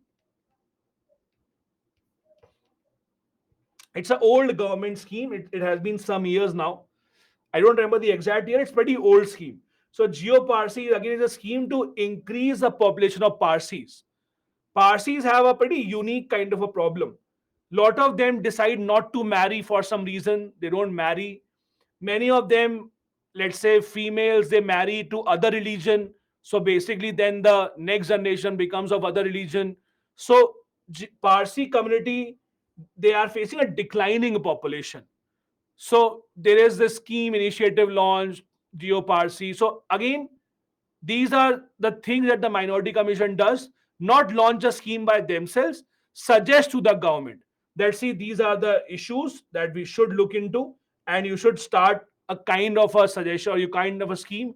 Whether they want to accept or not, it is the prerogative of the government of India. They also make reports to the center government on the minority issue, talking about the difficulties faced by them, talking about the issues and suggestions that they have for the government. Now, there is one very interesting question that many people have in their mind. In the chat also, many people have this issue in their mind. There's a big debate in India. The debate is, should minorities be considered nationwide or nationwide one minority, or should minority be state wise? That is a big debate in India. That is, overall, when you see, Hindus as a religion are not a minority because obviously their population is much more than others.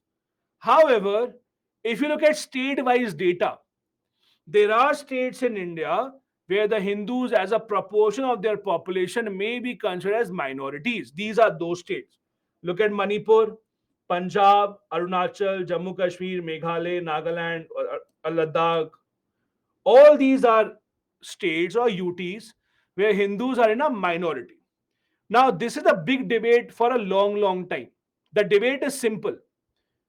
Can a Hindu in, let's assume, Meghalaya, set up an education institution and get the same protection or same kind of rights that St. Stephen's College gets in Delhi? Can the Hindus do it in Meghalaya, or can they do it in Ladakh? Can they do it in Jammu Kashmir, Arunachal, Punjab, or whatever? What is the answer? Answer is about midway in between. And I'll tell you why am I saying midway in between. So this question has been asked to the Supreme Court multiple times.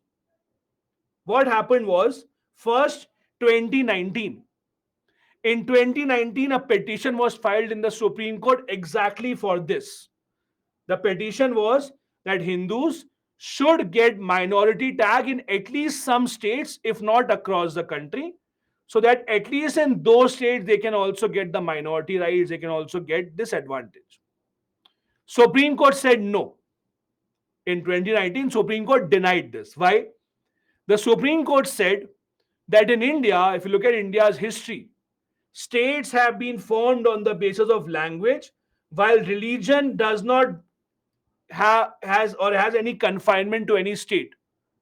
This was the argument given by the Supreme Court, that religion is not state wise. We never carved out states on the basis of religion.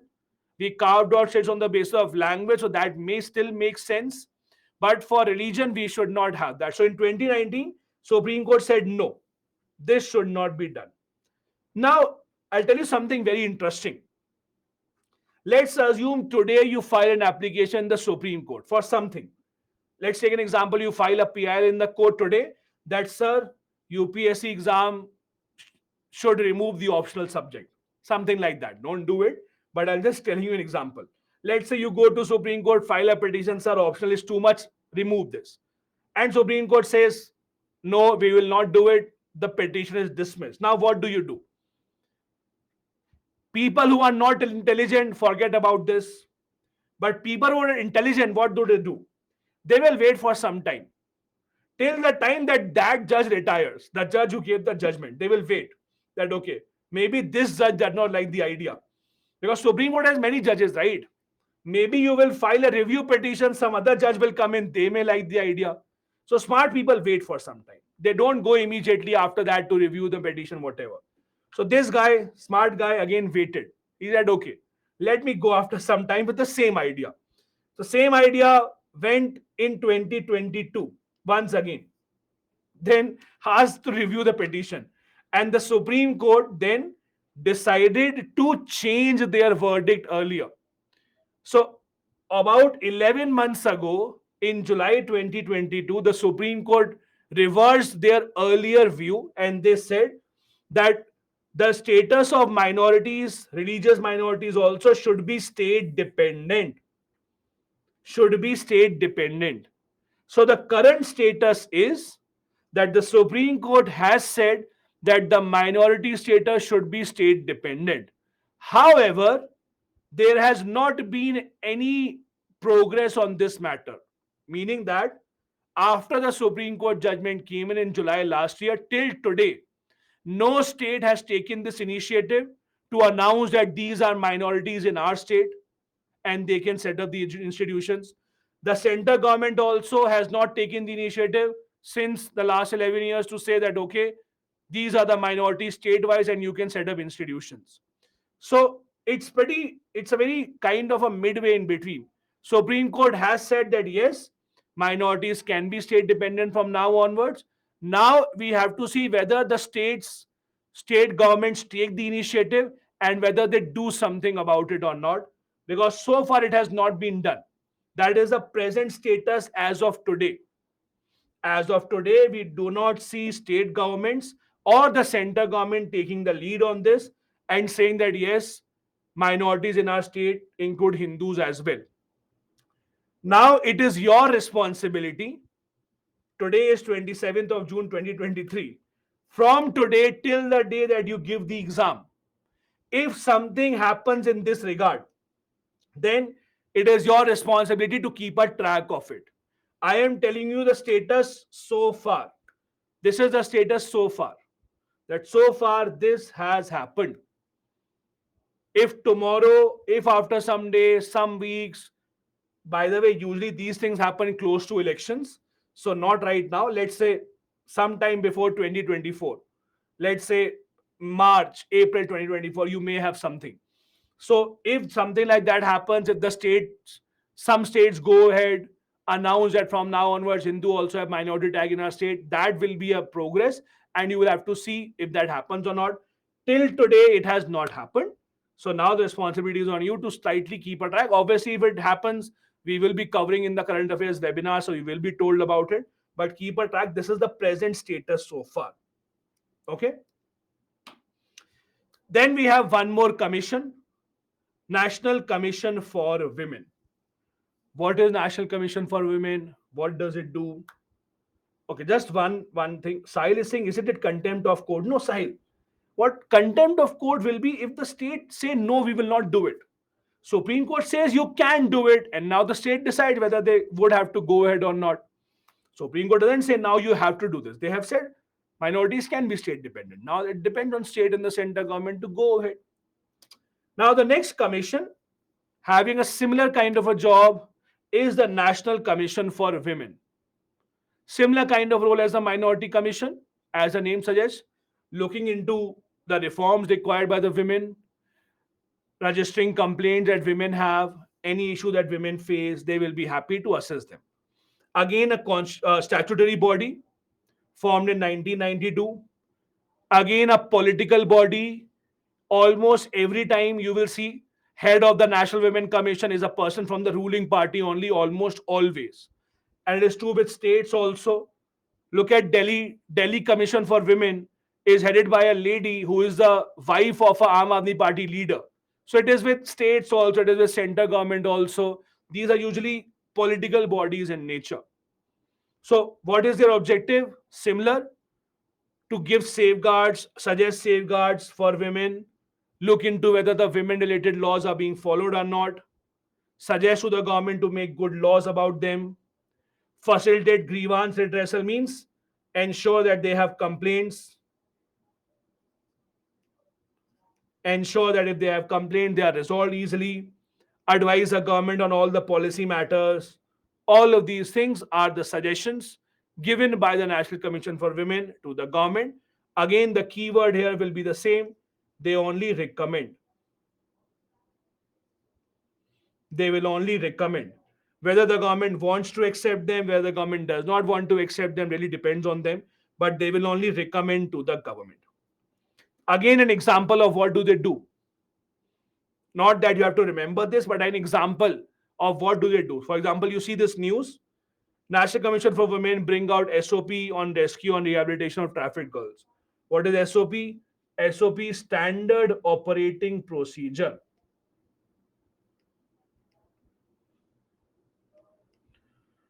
Standard Operating Procedure. So, for example, let's assume that when police or this NGO like Bachpan Bachao Andolan, when they go and rescue some children or some girls, for example, who were forced into trafficking, who were forced into sex slave, when they are rescued, the police or the NGO does not know what to do next, where to take these girls. The girls don't have a family, they don't have a home to go back to.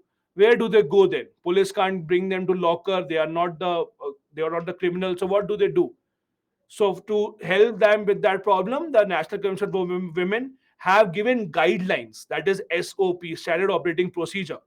Guidelines, that is, if you rescue girls, what do? You call on this helpline number, you call this NGO, they will help you, etc., etc. So again, this is the usual thing that they do, helping girls, helping women when they are in such kind of a situation, when they require help from the government, suggesting the government what do, what not to do. Similar to other commissions, they have a chairman, 5 members. Again, it's very generic kind of a description here, but again, these are usually politicians only. So, women members who have been working in the field of women welfare for a long time. One of the members has to be from the SC/ST community, at least one of the members. It can be more, but at least one has to be from SC/ST community. It also has a member secretary. Secretary has a job of coordinating the meetings, helping them with the paperwork, administration, etc. So coordinating everything. For these kind of bodies, you are not asked about composition, etc. Because they are political in nature. UPSC does not really ask a lot of questions on them. If you read about NHRC, etc., that is important. For them, the questions are asked. But for these kind of bodies, in the prelims exam, you don't see questions. In the main, you still might see questions on them. Their functions, again, presenting annual report on condition of women, examining how the laws are working, looking into complaints.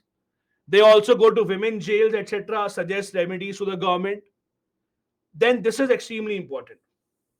Funding litigation involving women issues. Litigation means court cases, basically. Court cases. So basically, let's take a situation. Let's say there is a married woman who is facing domestic violence. Now, if she wants to, let's say, take a divorce. Now, if you look at divorce cases, if the couple does not have a child, then the divorce cases are not that difficult. You don't require a big hotshot lawyer. You have a normal lawyer, you go to the magistrate will ask you for some time, remain separated, and then you're given the divorce. So not really a problem. But let's say when you have a divorce case where a child is involved, it becomes a big case because mother and father are fighting for the custody of the child. And then you need lawyers also to prove that your case is good, your case is bad. So now let's assume there's a woman who wants a divorce for whatever reasons, domestic abuse or whatever. Now she has to fight a case in the court.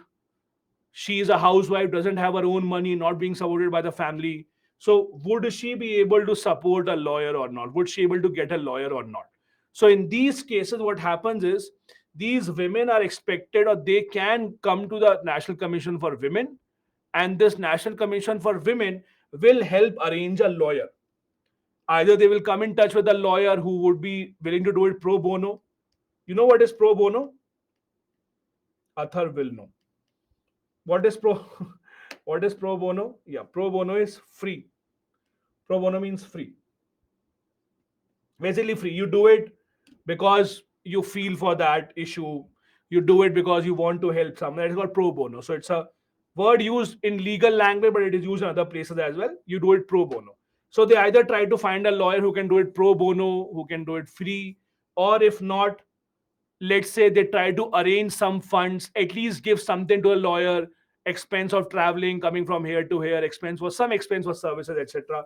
So that is what they do. Try and see if they can help. So they don't promise that in every case women will get free lawyer. That is not what they promise, but they at least try that when women related issues are involved, they will help with finding lawyers, good lawyers, arrange the fee, or have lawyers working for them pro bono. They also conduct studies, research for women rights, again, like the other organizations, helping the government suggest some measures, how to improve them, how to make sure that it can be done better. What is this? This is the Citizen Starter for National Commission for Women. See how smart I'm connecting two topics. For you to revise, there's something called Citizen Starter. Remember, we read Citizen Starter long time back. There used to be a time when we read this. So again, Citizen Starter for National Commission for Women. You don't have to remember this, just like other charters, but just to remind you what Citizen Starter was. See, their vision, helping women, their mission, have equal participation of women in all spheres of society, making sure that they are handling most of problems relating to women, their functions, what do, what do they not do, time period, etc. So it's a short version of the charter that I wanted to show you. This is also something that they usually do. So again, National Commission for Women working in a same kind of a manner. What are their issues? Again, you can copy paste, just copy paste these issues on other organizations as well. No one will get to know. Everyone will think you're a very smart guy. But all of these issues exist in all these organizations. Number one, they're only recommending. They don't have the power to actually go ahead and make transfer, suspension, etc. They don't have a constitutional status. All of these are statutory in nature. The difference being, if they would have been constitutional, then they would have had more independence. They would have freedom that they can't be removed easily. They also would have known that, or they would have confidence that the government can't just remove them, can't just make changes. Dependence on the government for funds like the NHRC, and political interference as well. As I said, not the NHRC, but the other two bodies that we saw are mostly political in nature. Governments who are in the power, political parties who are in the power, try to control them. Because, see, when you file a complaint to any of these agencies against someone who is either from the ruling party or who is close to the ruling party, you will not see any action being taken. I will not give any example, but you know the examples.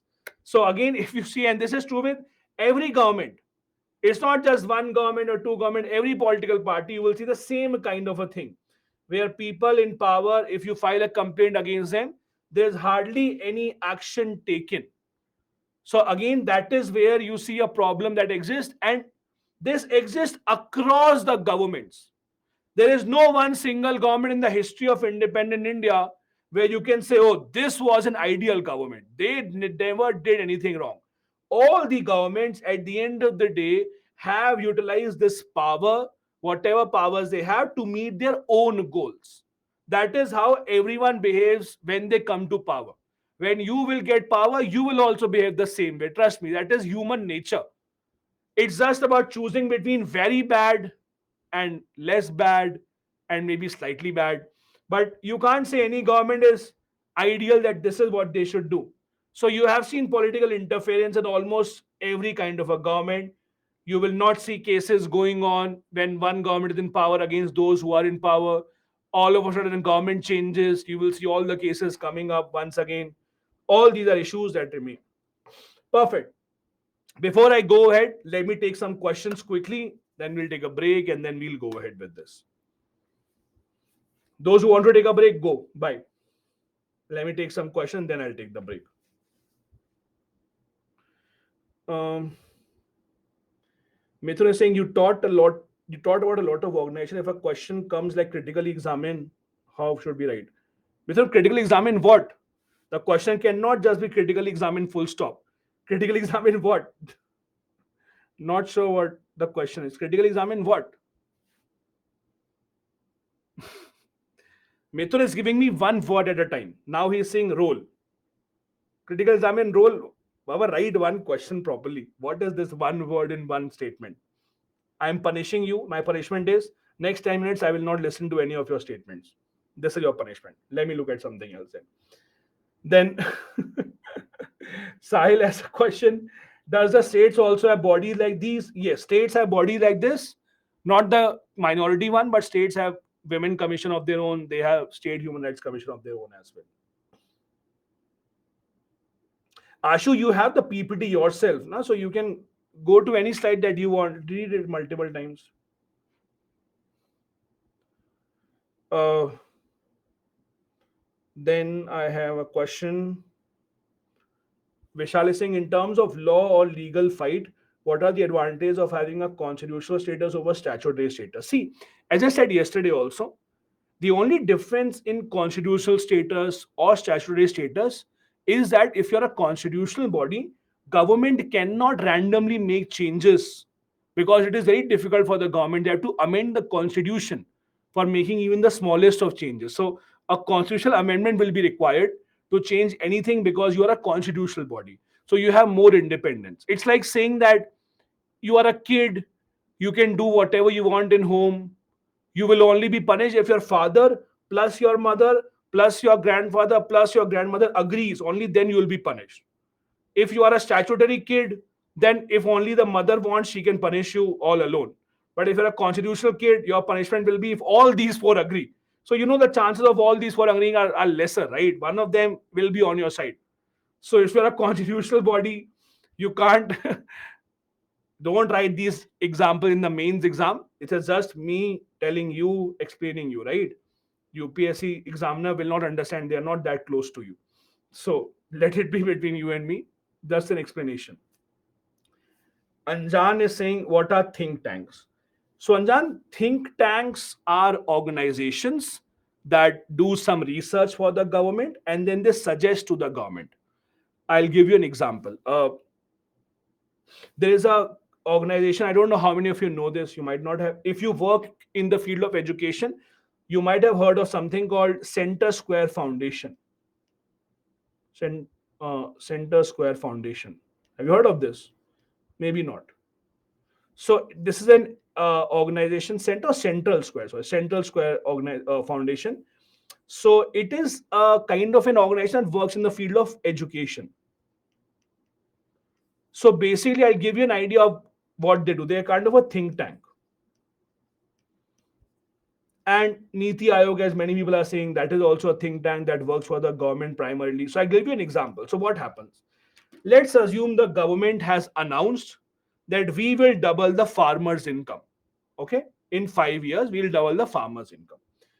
Now, how will the government do that? So government will then ask the Niti Aayog that we have announced you have to double farmers' income. Now you tell us, you have 2 months, make a plan. How can we do that? What kind of laws to be made? You'd suggest, and then we will implement. That is what a think tank does. It thinks on behalf of the government, makes policies to achieve the goals of the government, suggests to the government, and then government may or may not implement that. That is a think tank. So for Central Square Foundation, let's say government calls them up and the government says that we want to, let's say, increase India's literacy rate from 75 to 95%. Now tell us how to do that. So they will make a plan, they will do a research, and they'll present a plan to the government. That is what a think tank does. May or may not be accepted by the government, but that is what a think tank does. There's a question from Beauty. Why government not give independence to all these bodies? Beauty, I have answered this question earlier as well. It's not that government is not giving independence to these bodies. The simple argument is, why would the government want to give away their powers? Everyone, by human nature, wants to concentrate power in their own hands. The more independence the government gives to them, how will the government control their working? Government does not want them to file cases against government's ministers, right? So government wants to control them. That's why they don't give them independence. On that note, let's take a break. Let's be back at 7:15 and we will be beginning from here. Thank you guys.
Hi everyone.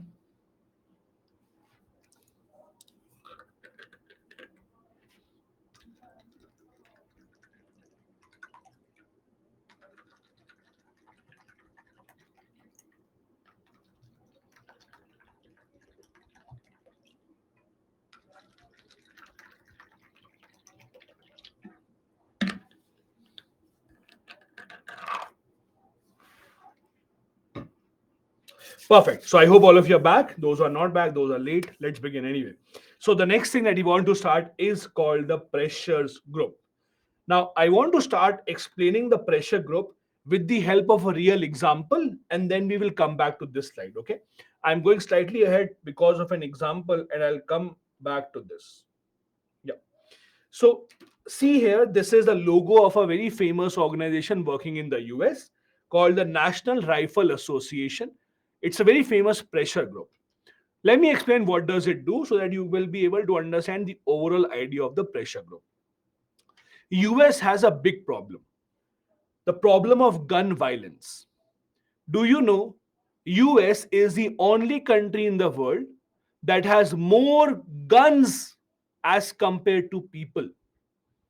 Per 100 population they have about 130 guns, so 1.3 guns for every single person. That is the amount of guns that they have. In US, you don't require a special license to keep a gun like you do in India. For most of the guns in US, you can just go to a supermarket like Big Bazaar, D-Mart, Walmart, go buy a gun, come out, that is it. You don't even require a special license. So keeping a gun in US extremely common. Because of that, there has been lot of gun related violence in the US. Every month you keep on seeing shooting, people shooting in the schools, shooting in the malls, out in the open. Now, all these things, whenever it happens, whenever a gun violence starts, there is always a demand in the US that the government should make a law to make it difficult for the people to buy a gun. However, over many years, despite people demanding it that the government should make it a law, government should make it difficult for people to buy a gun, they have not been able to pass this law. And the credit to this, or you can say the reason for this, is this organization called NRA, National Rifle Association. Now, the NRA or the National Rifle Association acts as a pressure group. So, what do they do?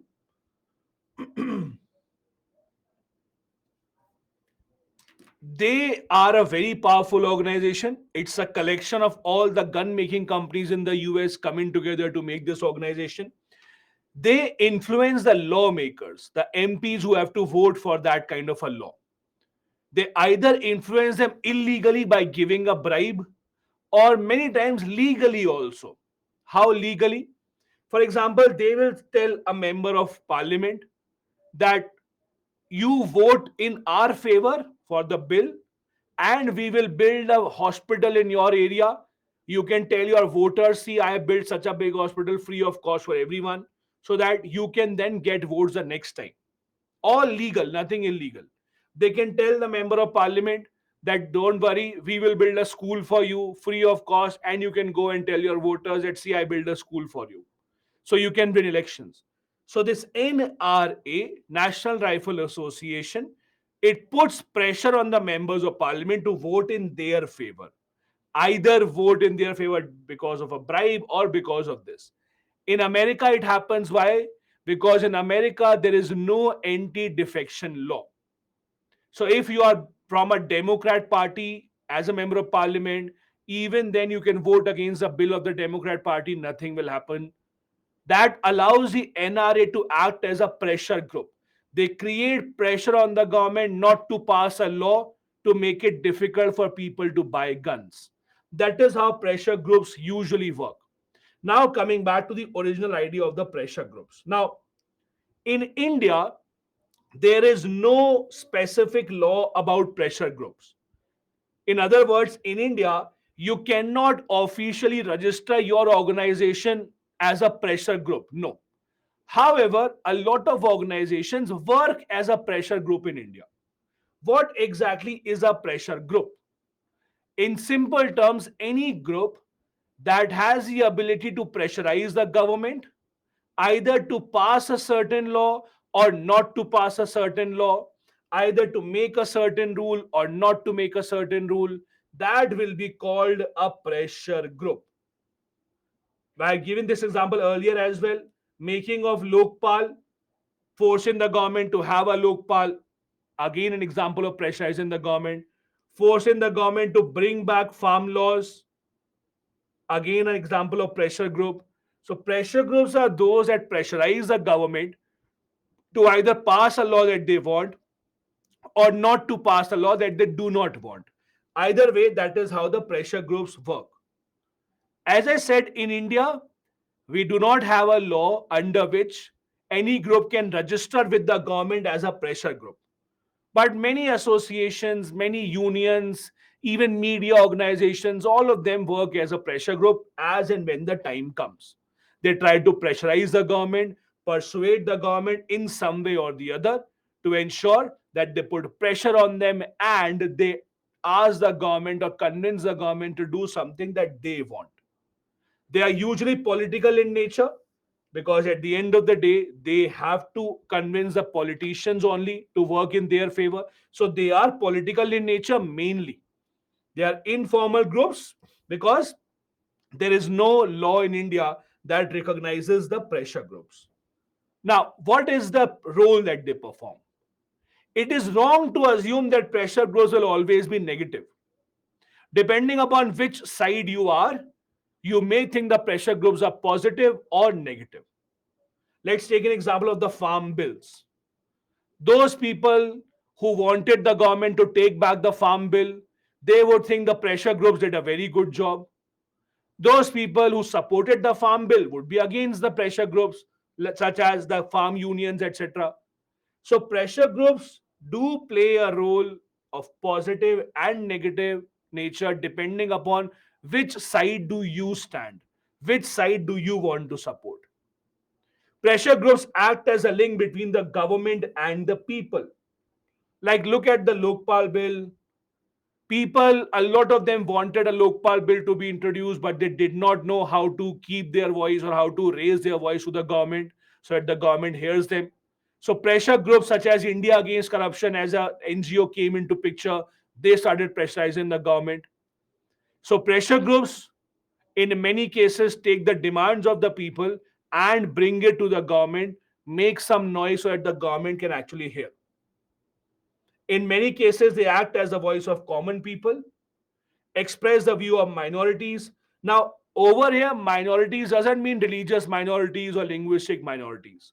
Over here, minorities means voters of the opposition party, many. So maybe let's say those people who have voted against the government. Governments usually don't listen to them. Governments think that they anyways are not our voters. What do we have to do? But pressure groups raise their voice because the governments may usually not pay a lot of attention to those voters who usually have not supported the government. They may also have experts in certain field to provide suggestions to the government. Like for example, let's say in case of Lokpal bill, there may be people who have been working in this field. They can suggest to the government, please do this, please do not do this. But it depends on the government at the end of the day. Do they want to implement this law or suggestion or not? Why are pressure groups successful in many countries, including India? The reason why pressure groups are successful or the reason why pressure groups are able to do their job is only when they get support of the public. I have told this to you earlier as well. Every single time, whenever you ask me, sir, why the government does not give power to CVC, why the government does not fill up the vacancies, why don't we have a strong Lokpal? My answer always was government will only do it when they think they will get the votes, right? Or the government will only not do it if they think they will lose out on the votes. As simple as that. The equation in front of any government has to be in the form of votes. There is a joke. Ask any politician what is 2 plus 2. Their answer will be 4 votes. So, in terms of politics, the answer is always in the form of votes. So when they have large enough population that cares for an issue, that is when the governments usually try to bring a change. Lokpal, be it this, be it the farm laws or whatever example that you can think of in the past. Only when you have big enough population caring about an issue that you see a change. Similar is the case with the pressure groups. The reason why they may have an impact is that they have large support base that can convince the government that if the government does not do this, the government might have to pay the price. Now, there are different types of organizations in India that can work as pressure group, that have worked as pressure group in the past. I'll give you a few examples. Remember, none of these are officially registered as pressure groups. Remember this, because no law in India allows you to register as a pressure groups. These are associations, organizations for different purposes, but they also act as pressure group whenever they require. So, for example, we have FICCI, we also have CII, where the biggest businessmen, the biggest business honchos in India, they are the members. They've talked to the government about business policies, what business policy to make, what not to make, how to improve the ease of doing business, etc. We have trade unions, we have agriculture related groups, etc., like the Bharatiya Kisan Union. They were the ones protesting against the government. We have Indian Medical Association. For example, when the government passed a law that every doctor has to compulsorily serve in the rural areas no matter what for some years, they started protesting against that no, we'll not allow that. So again, these pressure groups have or employ various tactics to pressurize the government. When Indian Federation of Working Journalists think that journalists are in danger, when the government is arresting journalists without a reason, they will start to protest, they will start to put pressure against the government. There are student organizations like ABVP, religious organizations on the names of religion, caste, trade. These are just a few examples. These are not the only one. There are other many other organizations. You, 10 of you people, 100 of you people can walk on the road, pressurize the government to make a law. You can be called a pressure group also. So it's not that pressure groups have to be registered somewhere. You go start a protest tomorrow, take back optional, take back CSAT, and see if the government does it. Then in the next batch, I will teach the students. Example of you, see that was a pressure group, the last batch. So again, that is how the pressure groups work. You go ahead and then you do it. You pressurize the government into making the policy that you want. It will become a pressure group, as simple as that. So again, this is how the pressure groups usually work. They employ a lot of tactics to force the government or pressurize the government to do what they want to do. They sway public policy. Sway means influence. I'll give you an example. Let's take an example. So, in many countries around the world, like Japan, etc., there is a demand starting now that we should have a 4 day work week and not 5 days. There's a demand that has started that we should have a 4 day week for working people and not five. Japan has accepted that, many others have accepted that. Now tell me this, if the government of India wants this, would FICCI support this? Would they allow this to happen? Would FICCI say, yes, 4 days, leave four, have 3 days, why even have to come to office? Would they support this? Obviously not. Why would they support it? They are businessmen paying salary to you. They would want you to work for 8 days in a week if that is possible. So why would they want that? So if any such demand, for example, comes in, they will pressurize the government not to do that. That no, this will go against our interest. That is how the pressure groups operate. That you bring in new initiatives, but they will try to change the public policy in their direction. Now, pressure groups are in democratic countries and in non-democratic countries also.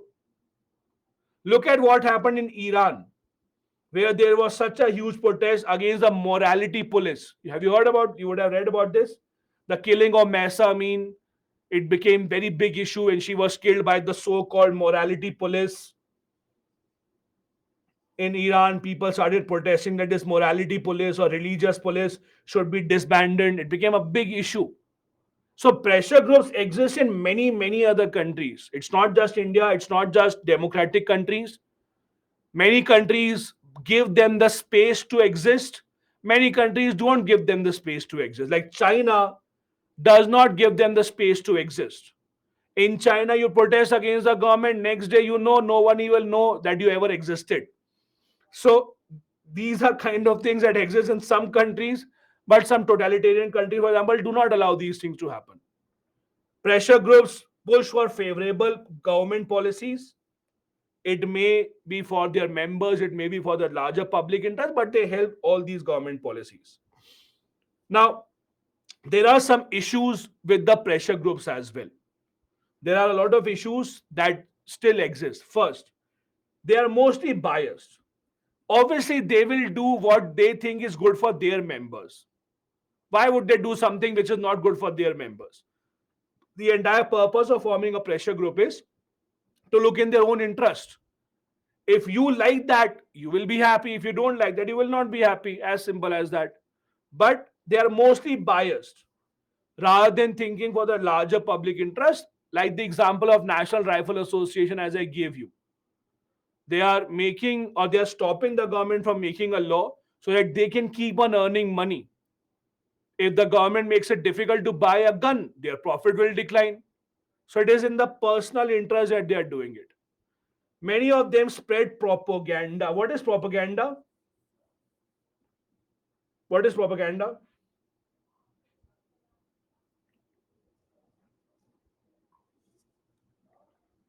Propaganda means basically fake news or false news.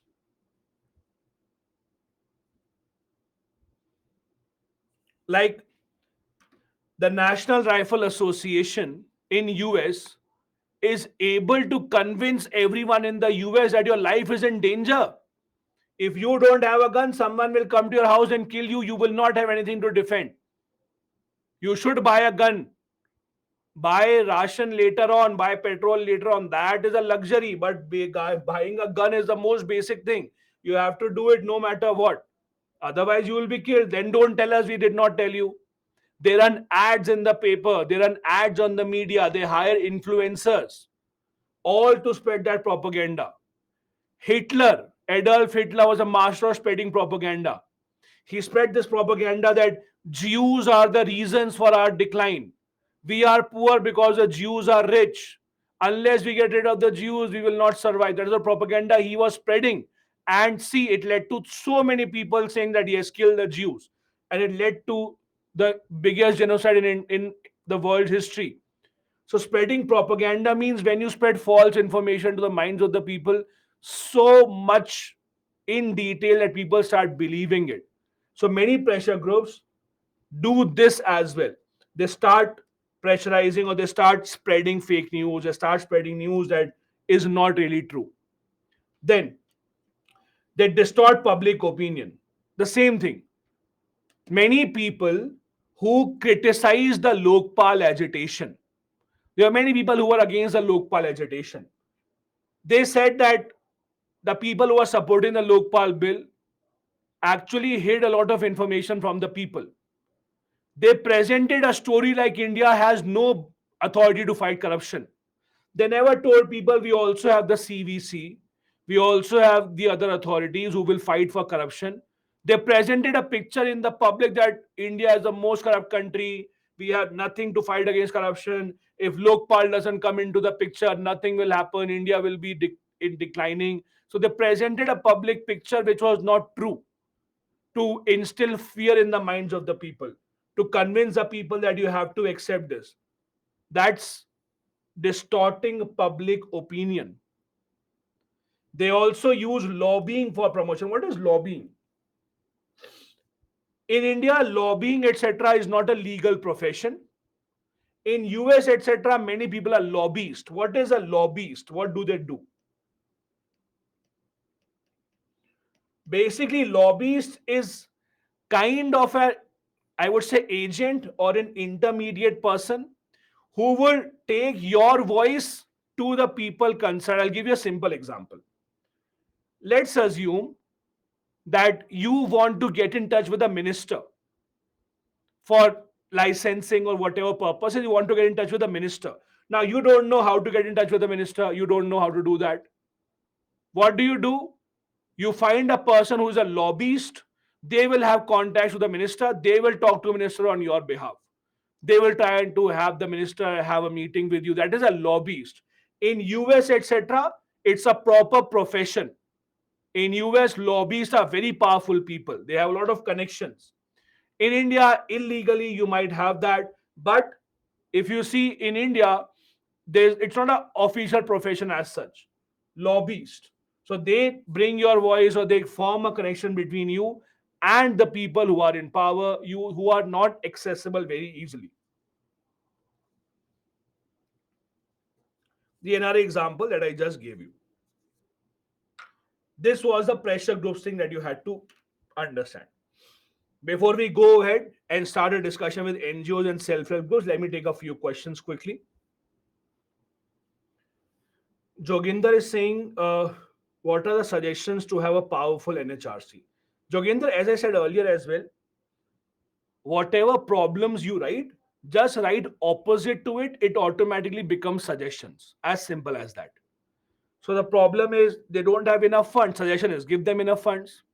The problem is their recommendation not accepted by the government. Suggestion can be government should accept the recommendation. So whatever problems we discuss, right opposite to it, that becomes suggestion. Simple. Mrityunjay Singh, is LTT pressure group? LTT is a terrorist group. Was a terrorist group, not a pressure group. Vivek is saying RSS is an example of pressure group. Yes, you can say that.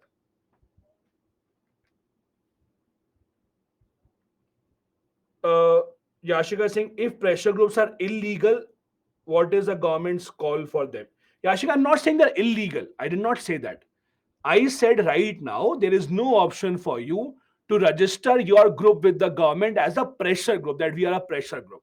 You can register yourself as an NGO, then you can work as a pressure group. You can register yourself as a charitable organization, work as a pressure group.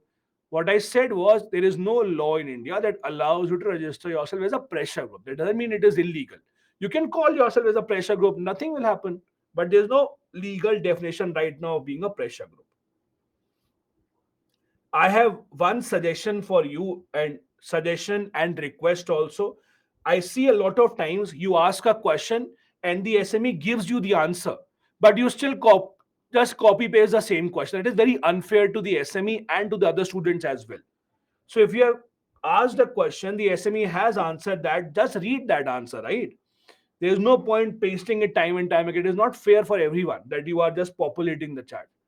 So be careful of that. Ethics is about to start. Let's be ethical before the subject begins. It will be easier for you to understand the subject, right? So let's not do that. If you are given the answer by the SME, there's a reason why you're giving the answer, right? You can't have that, no, I want the answer again and again and again and again. That does not happen, right? And I will not take names. You know who you are. So I'll not take any names. You know who you are. If you have been given the answer by SME, why don't just read it and accept it? If you don't know what is that, then you can ask cross question, but you can't repeat the same question if you have been already given the answer, right? No, I will not take ethics. Ethics will be with some other teacher, but that teacher should at least see now the people are slightly ethical in this class. Pooja is saying, can pressure groups be a part of larger politics of the parties? Again, pressure groups are not legally recognized in India. Although pressure groups, whichever group works as a pressure group, that is a part of politics only. As I said, tomorrow 100 of your friends can go to the market, start demanding something from the government. If the government accepts it, you become a pressure group automatically. You can call yourself a pressure group, as simple as that. uh, okay, then Labdi Singh, is independence and autonomy the same or different? It's almost the same. You can use independence or autonomy, both of these will work. Montu Singh, pressure groups are not under sedition. Montu, sedition is charged against everyone, individual, so they are all under sedition. Again, please understand, pressure groups don't have a proper definition, don't have a proper recognition in India. Please do remember that. Okay. Then Rahul is saying pressure groups only insist the government. Rahul, then just tell me, who will the pressure group insist then? If they don't insist the government, who will they insist? The opposition. Insist them to do what? They can't do anything anyways. If your father has the money to give you, will you insist your father, or you will insist your friend to give you the money? You insist someone who has the power to give you the money, right? So there's no point insisting someone else. Who will you insist? You can't insist your teacher to give you the money. You'll insist your parents, right? So you insist where the insistence will work, right? Okay, let's go ahead then. The next thing that we want to discuss, a couple of extremely important topics: the role of NGOs and the role of self help groups in India, India's development, India's story of growth. Where do they fit in? What is the role that they play? We'll start with NGOs. NGO means non government organization. Non government organization.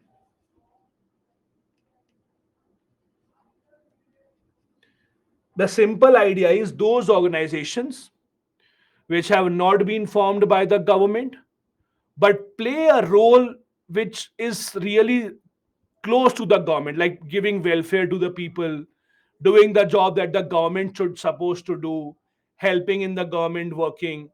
That is called an NGO. Like, you make an NGO and you give food to the poor people, which the government responsibility was. You make an NGO, you start educating poor people, again something that the government should do. You make an NGO, you help people with their cases if they're poor people. So again, NGOs are organizations not founded or not formed by the government, formed outside the government, but they are doing something which is the government's work, which the government is supposed to do usually. Now, there are different types of NGOs. Mainly, you can say NGOs are self serving and society serving. Self serving, which work for their members only, which work for their members only. For example, all of you have a park nearby you live. Some people will live nearby a park, some people would have park far away. You will see in the morning there are some senior citizens who come to walk and then run, etc. So they form a group. Let's see, these 50 senior citizens form a group in the park. They have their own gupshup, etc. And then they decide, let us make a group, let us make an NGO. Why? So that if one of us falls ill, one of us requires help, then he or she may just ping us on the WhatsApp group and we will come for your help. That is an example of NGO only. Non-government organization formed for the welfare of the people, but welfare of only the internal members of the group. That's a self-serving NGO that serves only the members, not the outsiders. The NGOs that you usually know, which are famous in India, are society serving. Means they serve not their members but the society at large. There are many NGOs in the healthcare sector, education sector, environment, a lot of them. There's so many examples that you can think of.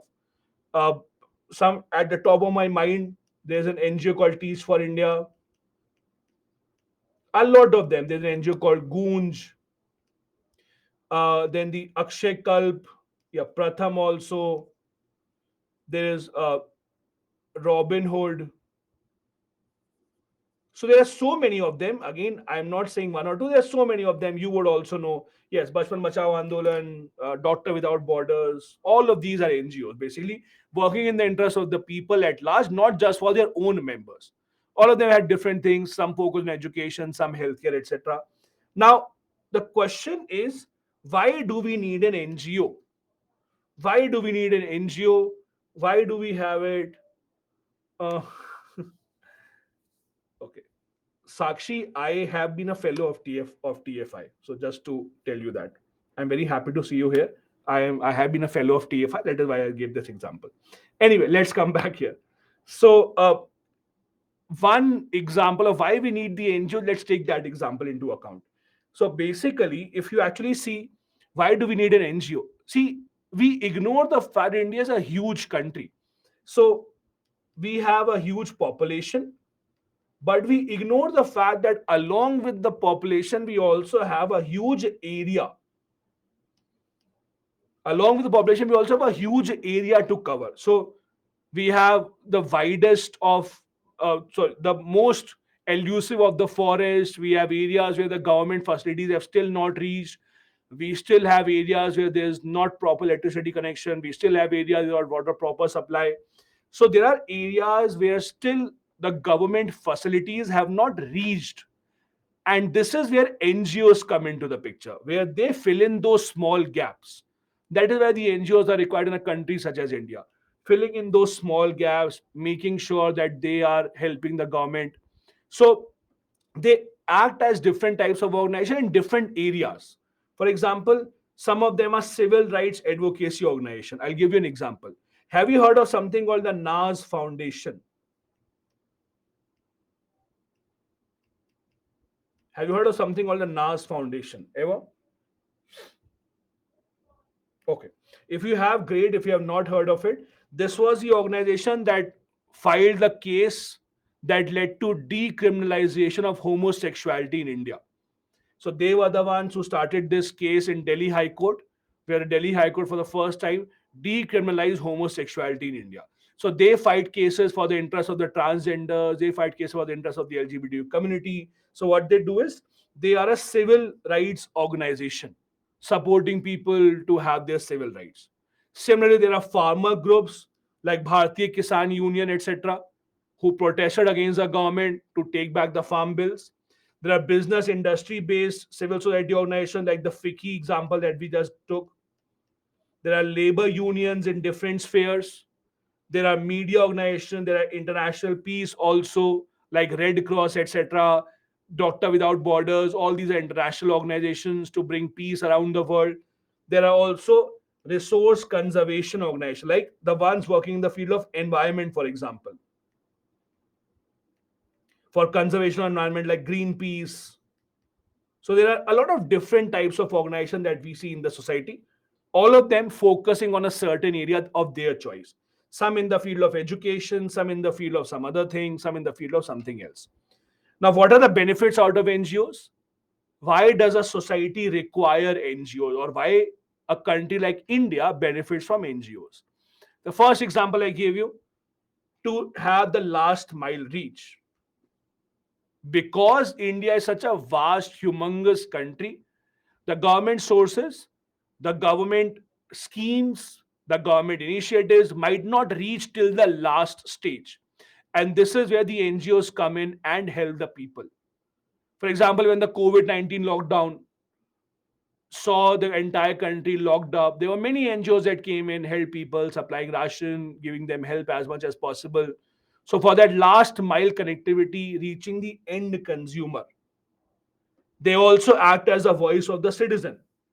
A lot of times, especially in the rural areas, if someone has a problem, they are not being able to get benefit of a government scheme. They don't know who to approach, they don't know where to go, they don't know how to file a complaint. Many NGOs come in to help them, assist them, tell them how to file a complaint, make them empowered so that they can actually get what they deserve. Many NGOs assist government policies. For example, let's say the government of India has this polio vaccination program. For polio vaccination program, for example, many NGOs work to spread polio vaccine as much as possible. NGOs played a huge role in making India polio free. NGOs also, for example, let's say government of India announced that we want everyone to open up a bank account, like under the Jan Dhan Yojana. Now, how will you ensure that everyone gets government information? How will you ensure everyone has access to bank? This is also where NGOs play a very important role, to spread government policies, to tell people about it. Then they act as bridge between government and citizens, again in the same manner, bringing government policies to the people, bringing them all the benefits. If they have a problem, maybe assisting them, helping them to get all the benefits that they require, be it the law, education, and all of these kind of things. They also help in capacity building. Capacity building means skill development. So a lot of NGOs train people in the rural areas on some new skill. Let's say they train someone into tailoring, making something by hand, creating something else, some art, maybe being a mechanic, all these kind of things, where the NGOs build capacity, build the skill of an individual, allowing them to earn for a long time. It is always said that when you give someone a fish, you are feeding them for a day. But when you teach someone how to fish, you are giving them food for entire lifetime. That's a big difference. That is why it said that you just help someone once, you are helping them for that time period. But if you give them the skill so that they can now start earning themselves, this is where the real help comes in, so that they can be self dependent. This is where the NGOs come into the picture. However, not everything is hunky dory in in okay. Anu wants me to give an example of vegetarian. Okay, let me give a vegetarian example. If you feed someone potato, you are just feeding them for one day. But you teach them how to grow potato, that means you are giving them lifetime of diabetes, carbohydrates, and a lot of food. So that's a vegetarian example. Okay, let's come back then. So sorry, please go and eat potato. Don't stop eating potato just because I'm telling you. Okay, yeah. Anushka, there's an I in your name, so I got confused. Perfect. So let's talk about the challenges to the NGO. So there are many challenges that still remain in the NGO sector, because of which they have not been able to ensure that they achieve their full potential. First, lack of transparency, lack of accountability. Let's understand how the NGOs get money. How do they work? If an NGO says we will give free education to someone, free food to someone, but NGOs have to get some money, right? From where do they get the money? Mainly, they depend on donations. They depend on donations by like good people like you, although there are very few individuals donate to NGOs, but maybe you do. But mainly they depend on donations to the corporate sector. Why does the corporate donate here? This is where there is something called CSR, or corporate social responsibility. Corporate social responsibility. Now, there is something called the 2% law in India. There is something called the 2% law in India. Now, let's understand what is CSR. The idea of CSR, corporate social responsibility, is companies that are big companies in India making a lot of profit. They are big companies, or they are making profit because of the society. People have helped them, people have allowed them to earn money. So these companies have a responsibility towards the society as well. These companies have a responsibility to make sure that they give back to the society. That is why many companies do a lot of social work. It is called CSR, corporate social responsibility.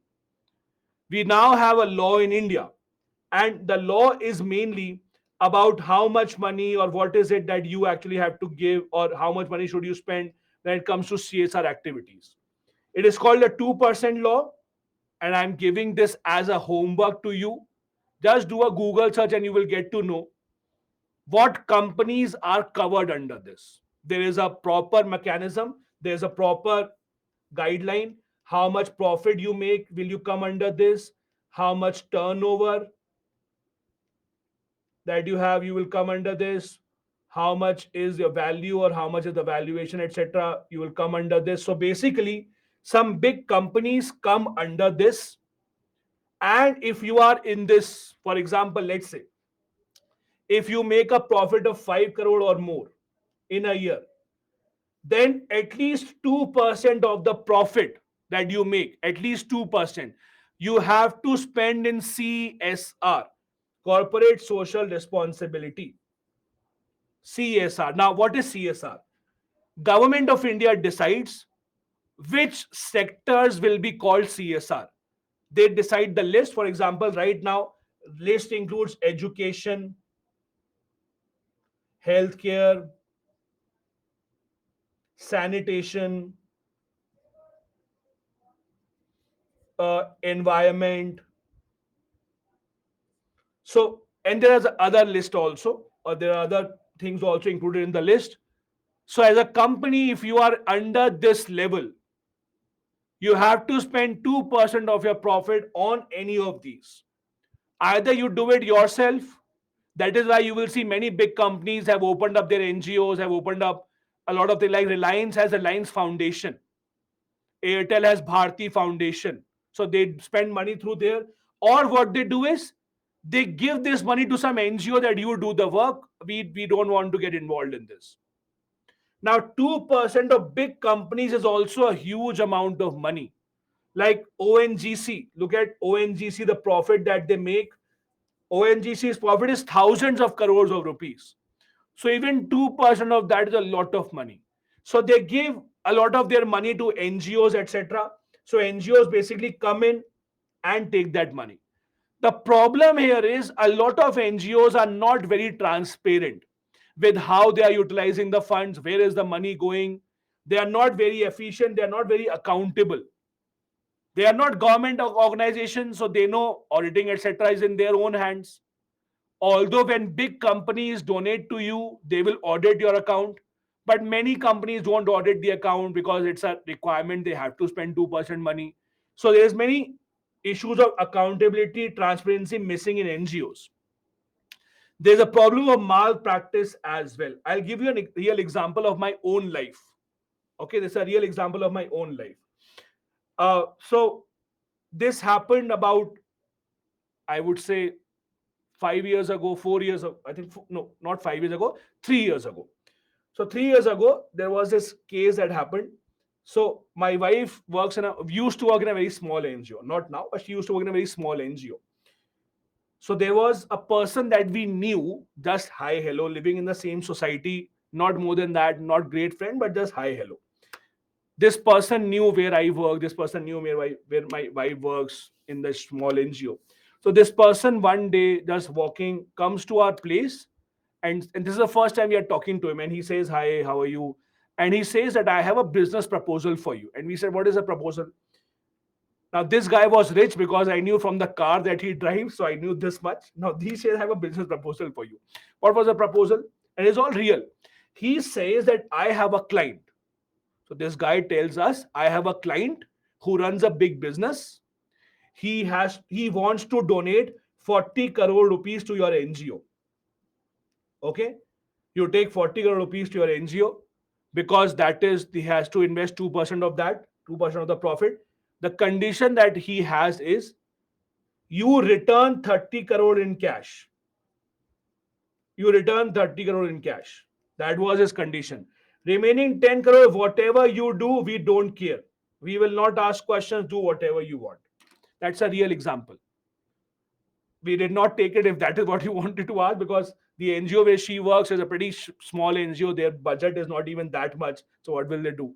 But I'm trying to give an example of how, even just imagine in real life, just barely you know the person offering something like this. Okay, we'll give you 40, give us 30 back in cash, take 10. Now imagine at larger scale what would be happening in businesses and NGOs.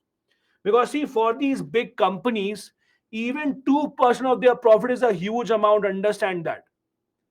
When you talk about thousands of crores, even 2% is a huge amount. You would want to save every single penny. So that is where the problem starts. The individuals also donate to NGO to avoid taxes, and then they ask them to bring them back in the form of cash, because whatever donation you do to NGO, it is free of tax. You will not be paying any taxes. So then you ask the NGO return me in cash so that it is unaccounted cash. So there are a lot of malpractices attached with the NGO sector. Also, because there is no external auditing, internally they have their own auditing, they may have their own CA, but obviously there are so many NGOs in India that you don't really pay attention to what is happening there. They're unorganized in their working. Now, what do you mean by unorganized? Let's take a simple example. You have paid for a course here at Byju's. It is my responsibility when the clock is 5 p.m., the teacher will come and start teaching. Let's say randomly at 5 p.m. the teacher does not come. Why? Because I don't like coming. Someday teacher will come, other day teacher will not come. Would that happen? No, because there is a responsibility that we have towards you. Now let's take an example. I run an NGO, and what do? I go to the slums to teach children. Now I go today for 2 days. I will go click all the photos and post on social media. See what a great person I am. Third day I don't go. Fourth day I don't go. Fifth day I go for half an hour, then come back. Now tell me, would people in the slums have the option to complain against me? No, they have not paid me anything. Why would they complain? I would think that even if I give them 2 days, they should thank me, right? That is what my state of mind would be, right? If I give them 2 days, they should thank me because I am not accountable to them. I did not promise them anything. That is how most of the NGOs work, because they are not accountable, because they are not the government. They did not take any money, so they think that we are not accountable. We will do it when we want to go. We will go. If we don't want to go today, we will not go. So that becomes a problem. Unorganized in their working. Funds are diverted. I just gave a real example of my own life. How funds are diverted. NGOs are used as a way to generate black money. You give money, then you take back in cash. It becomes a big problem. And they also at times act as impediment in development. What is the impediment? Impediment means they stop the development of the country. How or why? In the last few years, you would have seen the news, many NGOs have been banned by the government of India. The government says NGOs are stopping India's development. Many NGOs have been banned time and time again, especially in the past few years. I'll give you an example. There's an NGO you might have heard of called Greenpeace. There's an NGO you might have heard of called Greenpeace. Now, Greenpeace is not an Indian NGO, it's an international NGO, works in various countries around the world. They basically work on environment issues. They work on environment related issues.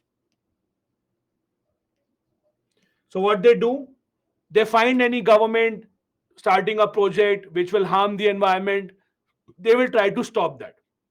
Let's take a real example. Let's say the government of India announced we want to build a big hydropower dam to generate electricity. To build a dam, a lot of people will have to be displaced. Government will ask the people, please leave your house. We will give you money. Go somewhere else. We'll give you money. Don't worry.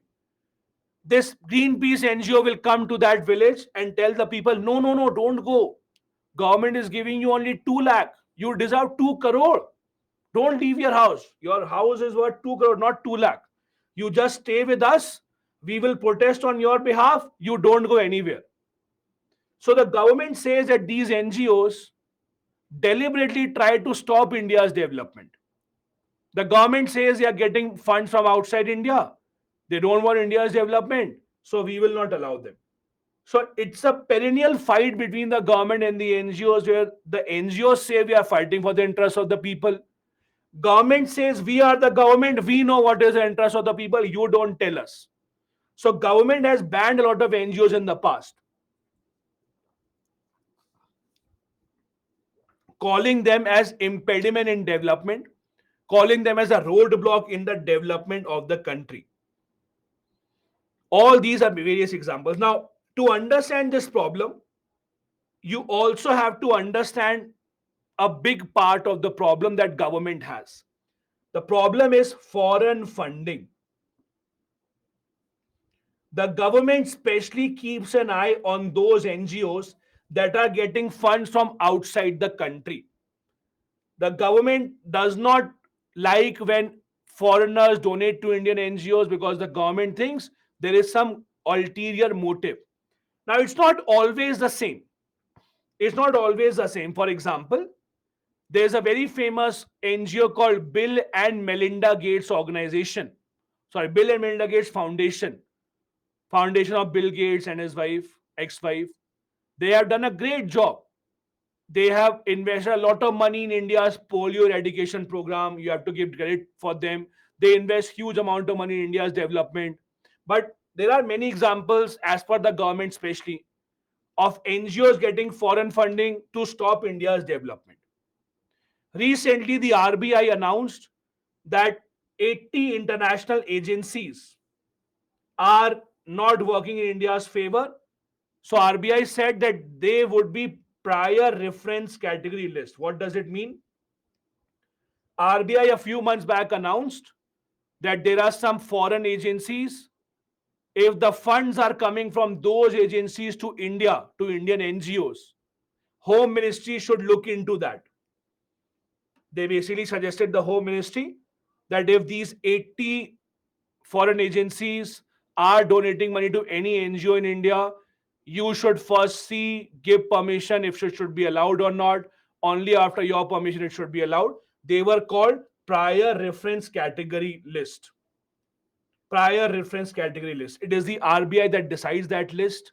They have that power because RBI controls foreign money coming into India. So they thought that they should warn the government that these 80 organizations are working against the interest. This list may go up, may go down, it may increase, it may decrease. It depends on the RBI. Again, you don't have to pay a lot of attention to this. What you have to pay attention to this. This is important for you. We have a law called FCRA 2010, Foreign Contribution Regulation Act. This is extremely important for the exam. Please listen and try and understand what is this. Let's assume you are running an NGO in India and you want to take funds from outside India. Okay? You're running an NGO in India, you want to take funds from outside India. There is a law about it. The law is you can take funds up to 25,000 rupees per year. You can take funds up to 25,000 rupees per year. If, as an NGO, you want to take donation from outside India above 25,000, then you have to apply for a license from the FCRA Act. Who will give the license to you? The Union Home Ministry. Home Ministry will see your operations of the NGO. Are you working in India's interest or not? What is your track record? What did you do? If the Home Ministry thinks you are good, they will give you the license and then you can start taking funds from outside. Without that, you cannot. Without this, you can take funds from 25,000 rupees. Once the license is given to you, this is not a lifetime license. This license will be applicable for only 5 years. You have to reapply for license every 5 years. See if the license will be renewed or not. Every time you apply for renewal, again, Home Ministry will check what is your record of the last 5 years. Was there any complaint filed against you? Did you misuse the money? If not, they will give you license once again, 5 years. The law says you can get foreign funds only for these 5 purposes. You can get foreign funds, number one, for social purposes, for educational purpose, religious, economic, and cultural purpose. These are the only 5 things. As you can see, no political purpose. Political not allowed. So you can take funds from these 5 or for these 5 and not for anything else. Now, this law, the FCRA law, had some very interesting changes in 2020. So in 2020, some changes were made in the law because the government wanted to make it even stricter. What were the changes? Let's see. First, public servants can't take foreign donations. So a lot of IAS officers, for example, have NGOs along with their job.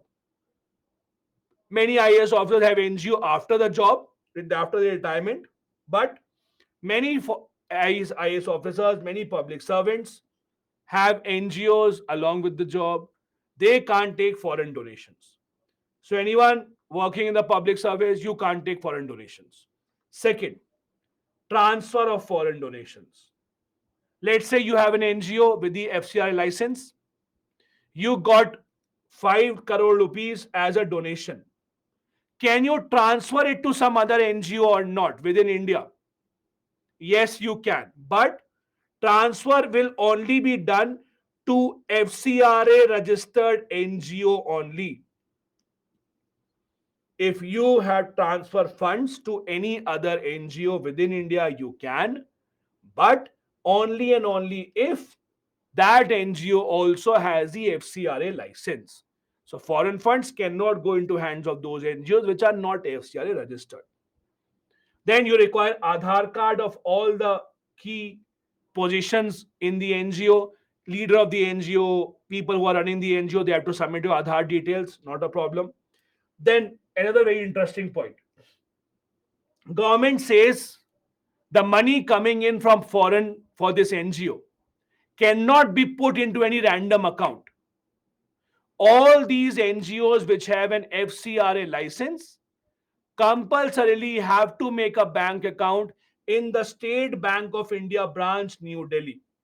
So in Delhi, there's a specific branch of SBI called SBI New Delhi near the Parliament building.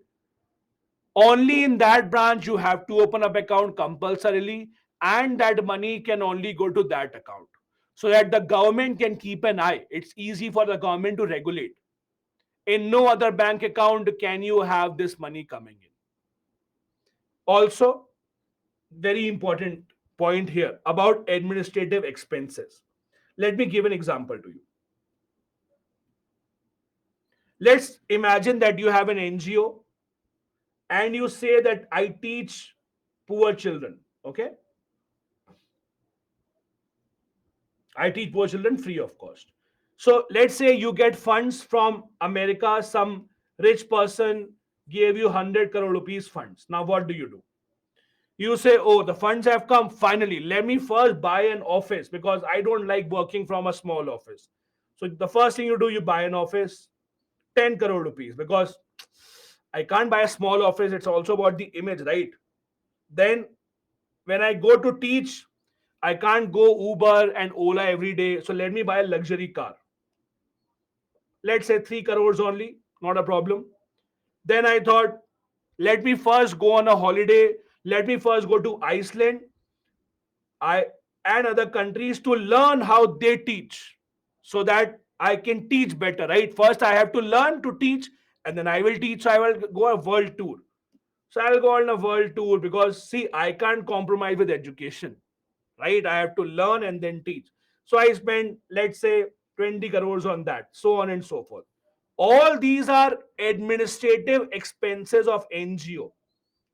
I am doing this expense not because I like it, mind you. I am doing it because I I want the best for the kids. Simple, right? So these are administrative expenses of the NGO. Can you do that? Can you just spend whatever money you want on the expenses because now that you have gotten the money, you do whatever you want? Can you do that? No. The law of FCRA says administrative expenses can be maximum 20%. That is the law. So if you get 100 crore in funds, all your administrative expenses of the NGO cannot be more than 20%. Earlier, it used to be 50%. Earlier limit was 50%. That up to 50% you can, but now it has been reduced to 20%. So whatever money, as you can see here, second last point, whatever money you are getting under this FCRA provision, maximum administrative expense out of that has to be 20%, not more than that. Earlier it was 50, now thankfully it has been reduced to 20 maximum. Then surrender of the certificate. If you are closing your NGO, you will have to surrender your certificate to the government, the FCRA certificate. You can't just transfer your certificate to some other NGO. No. You have to surrender the certificate with the government of India, say that no, I am not working in the NGO now. These changes were made in the law in 2020. In 2020, these changes were made to make the law even more efficient. Now, what is the problem with the FCRA law? The problem is simple. The government banning a lot of NGOs in the past few years has raised a lot of questions in the mind of the NGOs. Now the government of India, Home Ministry especially, having the power to decide who will get the license, who will not get the license is a big problem. The government has banned many NGOs in the past. The reason the government has given is public interest. The government gives the reason public interest. In the public interest, we are banning the NGO. There is no definition of what is public interest that you are using as a reason to ban NGO. What is public interest? Government knows. So the problem here is if any NGO or any social worker criticizes the government anywhere, all of a sudden you have a situation that the government will ban the license, saying that no, you are not working in the public interest. So now it has come in the hands of the government. You criticize the government, forget your license, forget your foreign funding, nothing will be given to you. That has become a big issue. Government literally deciding whether to give you license or not. The Supreme Court in the 2015 Shreya Singhal case gave this freedom that whatever you write on social media cannot be randomly taken against you unless there is solid proof. But again, it has not stopped the government from using this excuse of public interest to ban a lot of NGOs from getting funding, from getting FCI license. That also becomes a big problem. In 2016, there was a UN report that criticized this logic of public interest that was used by the government to fail to deregister or not allow NGOs to get foreign licensing. So this big problem is of government versus the NGO. Government claiming the NGOs are not working in the nation's interest. NGOs saying that the government is not allowing us to work properly. Because of this power of the Home Ministry, the problem is it is against constitutional rights, rights of freedom of expression, that whenever they express something against the government, they are punished, and freedom to form associations. You have the freedom to form association, the government is curbing that right. It is also stopping the NGOs' humanitarian work, and it is repressing the freedom of the people in the society. These are some of the criticisms of the FCRA law, why many people do not like the FCRA law. The Greenpeace example I've already given to you, how Center has banned Greenpeace in India. The last topic, that is a self-help group. I will begin this tomorrow, not today, because I have a quiz for you. So I'll first go to the quiz, do that. I'll answer some of your questions. We have just a very short part of self-help groups remaining. We'll cover that tomorrow, so don't worry about that. So this part and couple of mains questions we will be discussing tomorrow. Let's first start with this. Let's see if we can answer a few questions, and then I'll take up your questions. We are not again in a hurry. We'll complete this part tomorrow. Read this question and see if you can answer. Let me know once you have read this. I'll start your time.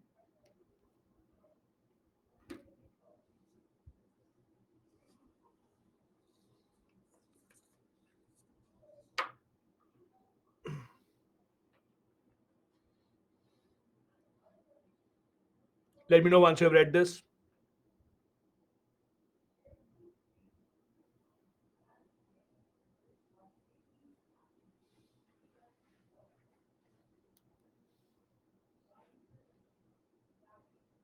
Should we start?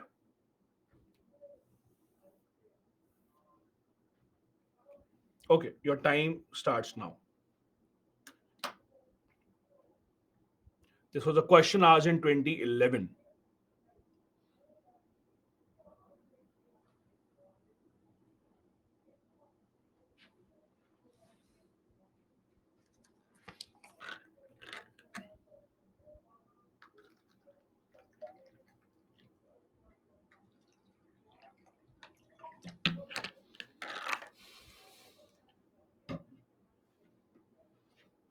Oh, 37% people only gave this answer correct. This is C. Slightly tricky, I know, because of the third statement.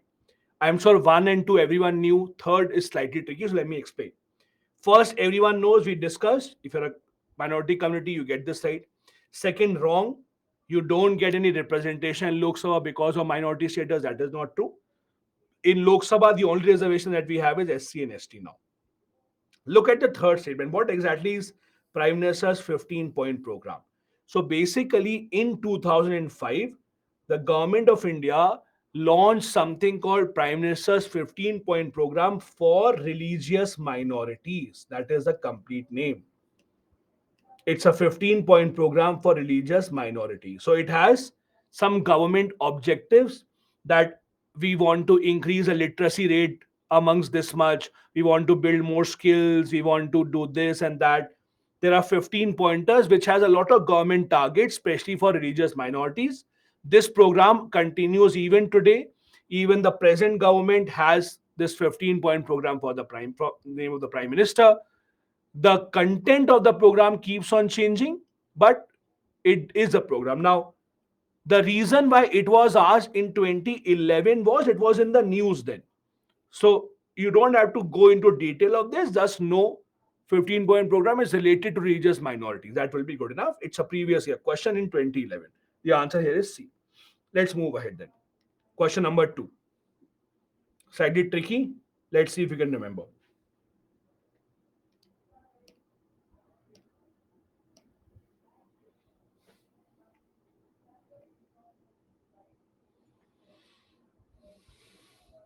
Okay, I'm starting your time now.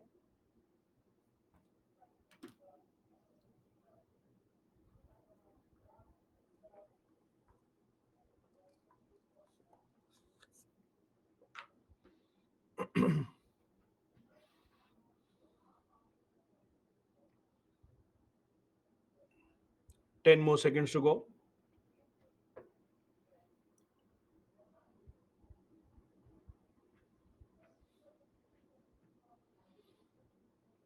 59% people got this one right. Good job. This is B. Out of these six, two are wrong. Law minister, no.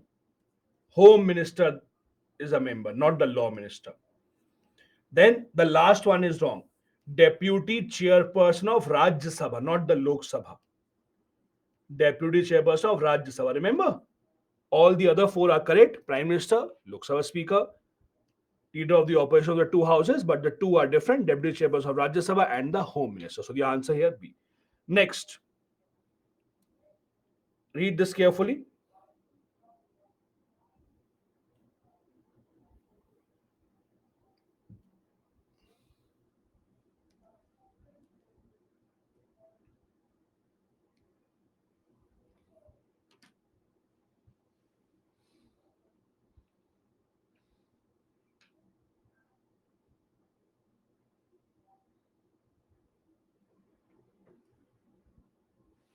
I'm starting your time now.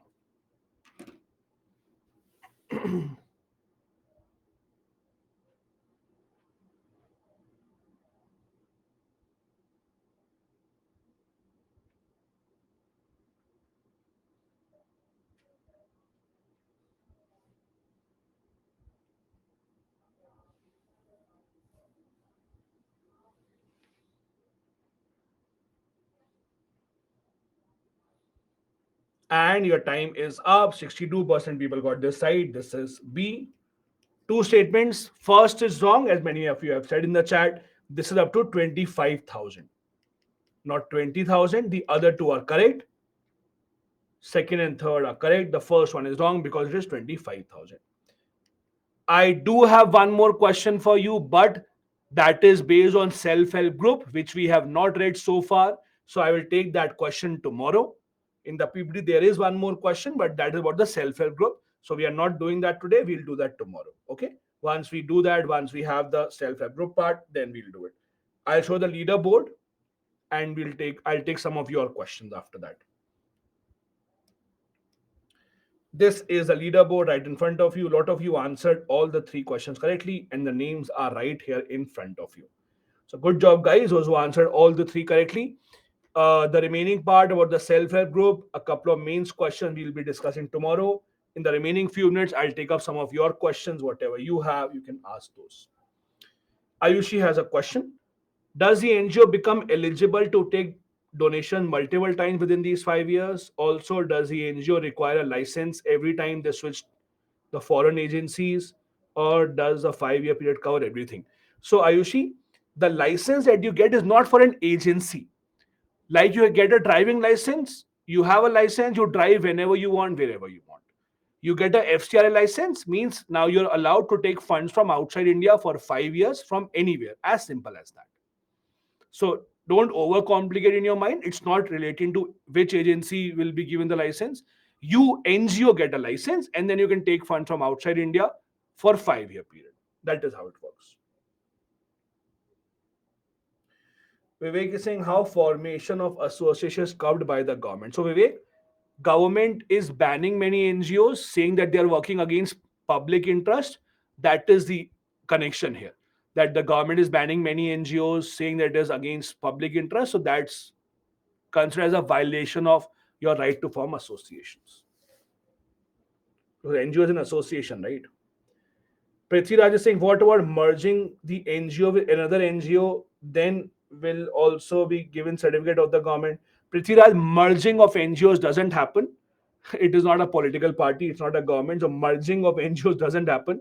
You have an NGO, you hire new people, or you dissolve the NGO, you make some other NGO. There's no merging that happens. So again, my advice has always been, and I'll repeat that again, you should not overcomplicate things in your mind, thinking about scenarios that you may think will come true. So, again, because if you go on imagination, there will be no end to your complication. So, let's keep it simple. Ashu is saying how foreign money against our interest, how can they get funds to our NGO? So government of India says their argument is that foreign nations don't want India to progress. They want to stop India's development. They want to see India being dependent on them always. So they give funds to NGOs who stop our development, like the Greenpeace is stopping development project. That is the government's argument. You may or may not agree with this. Sile is saying, if I get fund from domestic economy, can I expend more than 20%? Will it come under FCRA? Sahil, FCRA only covers foreign funding. Simple. So again, don't complicate. Domestic funds are yours. You can do whatever you want. Foreign funds are covered under FCRA. So the foreign funds that you get, out of that, maximum 20% can be for administrative expense. As simple as that. Okay. Payal, I can show leaderboard again, but I'm not sure if it will be visible to you again if it was not earlier. This is the leaderboard pile. I don't know if you can see it this time or not, but this is the leaderboard. Okay, what else? By the way, there are a couple. By the way, there are a couple of practice questions here. So just see these questions. Try and see if you can think about these questions. We'll discuss these tomorrow. Not really a problem. But in this PPT, you do see two mains questions. Try and see before you come to the class tomorrow if you can try and write answer. If you can at least think of what to write, what not to write. There are a couple of practice questions I have given. One 2018 question, and there is one question 2017 question. These questions you can attend because we have studied that much. The only thing we have not studied today is a self-help group. It's a 10-minute topic which we'll cover tomorrow, 15-minute topic. But the mains answers, try and see if you can actually write an answer, because this is what we have discussed. What exactly are these National Commission for Women and other? This is a pretty interesting question which you can think of. We'll discuss that tomorrow. Perfect. So if there are no other questions, I'll leave the class then from here. SME is still here. If you want to ask any questions, please go ahead with that. I'll see you tomorrow. Again, reminding you of a couple of things. Number one, we do not have a class on Thursday. It's Eid. So we have a class tomorrow. And then the last module will be on Friday. Thursday, we don't have a class. And we have only 2 modules remaining. So in case any class was left, you could not see, please see the recorded version of this class only, so that you can cover that up. Perfect. Thank you so much. I'll now see you tomorrow at 5. Bye-bye. Jai Hind. Good night.